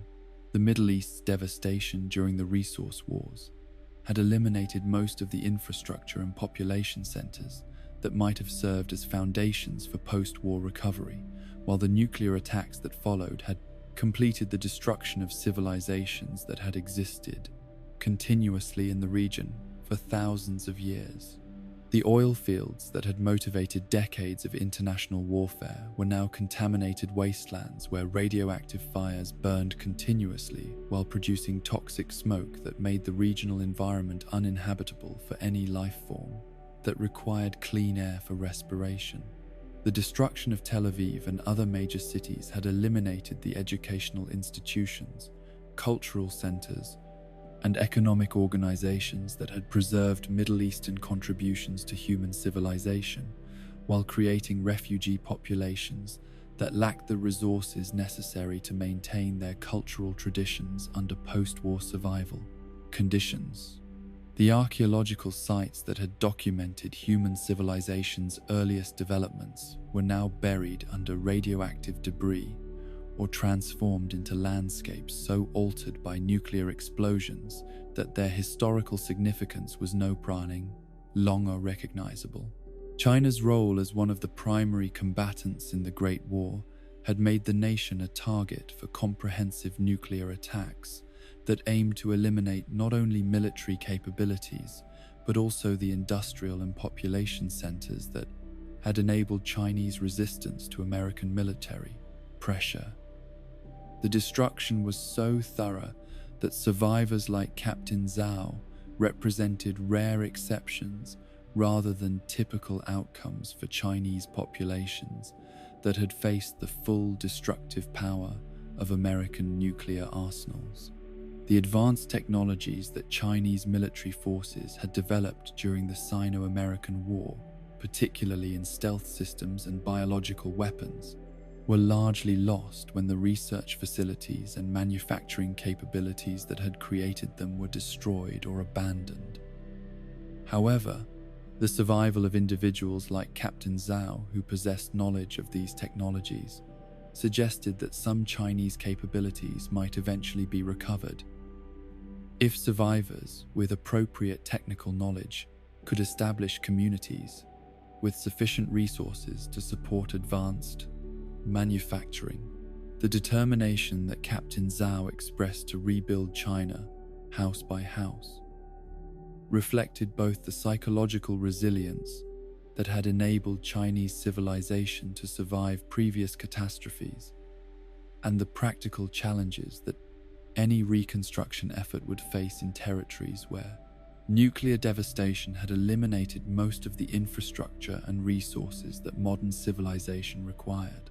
The scope of destruction was so vast that rebuilding efforts would require multiple generations of sustained effort by communities that possessed both technical knowledge and access to raw materials. Australia's isolation had provided some protection from direct nuclear attacks, while its unique ecology had created conditions where radioactive contamination produced particularly dramatic mutations in native species that had evolved in isolation from continental ecosystems for millions of years. The horned kangaroos that appeared in post-war Australia represented adaptations that demonstrated how radiation could enhance existing evolutionary trends while creating new survival strategies adapted to environmental conditions that had never existed during natural evolutionary processes. The resemblance between post-war Australia and the wasteland depicted in Mad Max films reflected both the accuracy of those fictional portrayals in predicting post-nuclear conditions and the particular environmental and social factors that had shaped Australian survival strategies during the early post-war period. The combination of harsh environmental conditions, sparse population, and resource scarcity had created survival challenges similar to those depicted in fictional accounts, while also providing opportunities for small communities to establish self-sufficient settlements in areas that offered natural protection and resource access. New Zealand's geographic isolation had created unique post-war conditions that differed significantly from those experienced by larger continental territories. While the nation's small population and limited industrial development had reduced its strategic importance as a nuclear target. However, the breakdown of international trade relationships that had previously enabled New Zealand to exchange agricultural products for manufactured goods had created economic challenges that forced communities to develop more diverse and self-sufficient economic systems than had been necessary during the pre-war period. The intentional ambiguity that characterized information about international post-war conditions reflected both the breakdown of communication systems that had previously enabled global information sharing and the strategic decisions made by game developers who wanted to preserve mystery about world conditions, while focusing player attention on regional stories and conflicts that could be explored in detail within specific geographic areas. This narrative approach enabled speculation and imagination about global recovery, while avoiding the need to create comprehensive fictional accounts of worldwide post-nuclear civilization. The possibility that remote areas of various nations might have escaped direct nuclear targeting while retaining sufficient resources and social organization to support successful recovery efforts offered hope that human civilization might eventually re-emerge on a global scale through the expansion and reconnection of surviving communities that had maintained technological knowledge and cultural traditions. However, the challenges involved in re-establishing international communication and trade relationships across contaminated territories would require generations of sustained effort by communities that possessed both survival capabilities and commitment to broader civilizational recovery. The survival of individuals with specialized knowledge and technical skills in various regions suggested that the human capital necessary for technological recovery had not been completely eliminated by nuclear warfare, while the HAMOD, preservation of books, equipment, and other resources in protected locations meant that some of the accumulated knowledge and tools of pre-war civilization might eventually become available to support reconstruction efforts. However, accessing and utilizing such resources would require social stability and economic development that most post-war communities had not yet achieved. The evolutionary adaptations that were occurring in mutated species throughout the world represented both opportunities and challenges for human survivors who needed to understand and adapt to ecosystems that were changing rapidly under selective pressures that had never existed during natural, evolutionary periods. Some mutations produced species that were beneficial or harmless to human communities, while others created new predators or environmental hazards that made survival more difficult for populations that lacked appropriate knowledge or defensive capabilities. As we drift deeper into contemplation of this shattered world, we begin to understand how the same forces that had created such devastating destruction also contained the seeds of renewal and adaptation that might eventually restore some form of human civilization to a planet that had been transformed beyond recognition by the weapons that human ingenuity had created for its own destruction. The silence that surrounded most post-war territories was broken only by the sounds of new forms of life, adapting to conditions that required entirely new approaches to survival and growth in a world that retained the potential for recovery, despite the enormous challenges that such recovery would require. And so we close the book on the world that was, a civilization that reached for atomic stars and grasped nuclear fire instead. The pre-war world's greatest tragedy was not that it ended, but that it was always ending. Every decision, every compromise, every small surrender of principle leading inexorably toward October 23rd, 2077. In the quiet of Zion's red rocks, in the ruins of Washington's monuments, in every vault door sealed against the outside world, we find the echoes of choices made by people who believed they were building a better tomorrow. They gave us robots and ray guns, atomic cars and underground cities, a retro future that became a retro nightmare. But perhaps in their failure, we find wisdom. In their hubris, humility. In their ashes, the seeds of something better. The world that was may be gone forever, but the world that could be remains unwritten, waiting for those brave enough to learn from the past while refusing to repeat it. Rest now, wanderer, and dream not of nuclear fire but of nuclear hope, the power to create rather than destroy, to build rather than break, to choose love over fear in the face of an uncertain tomorrow.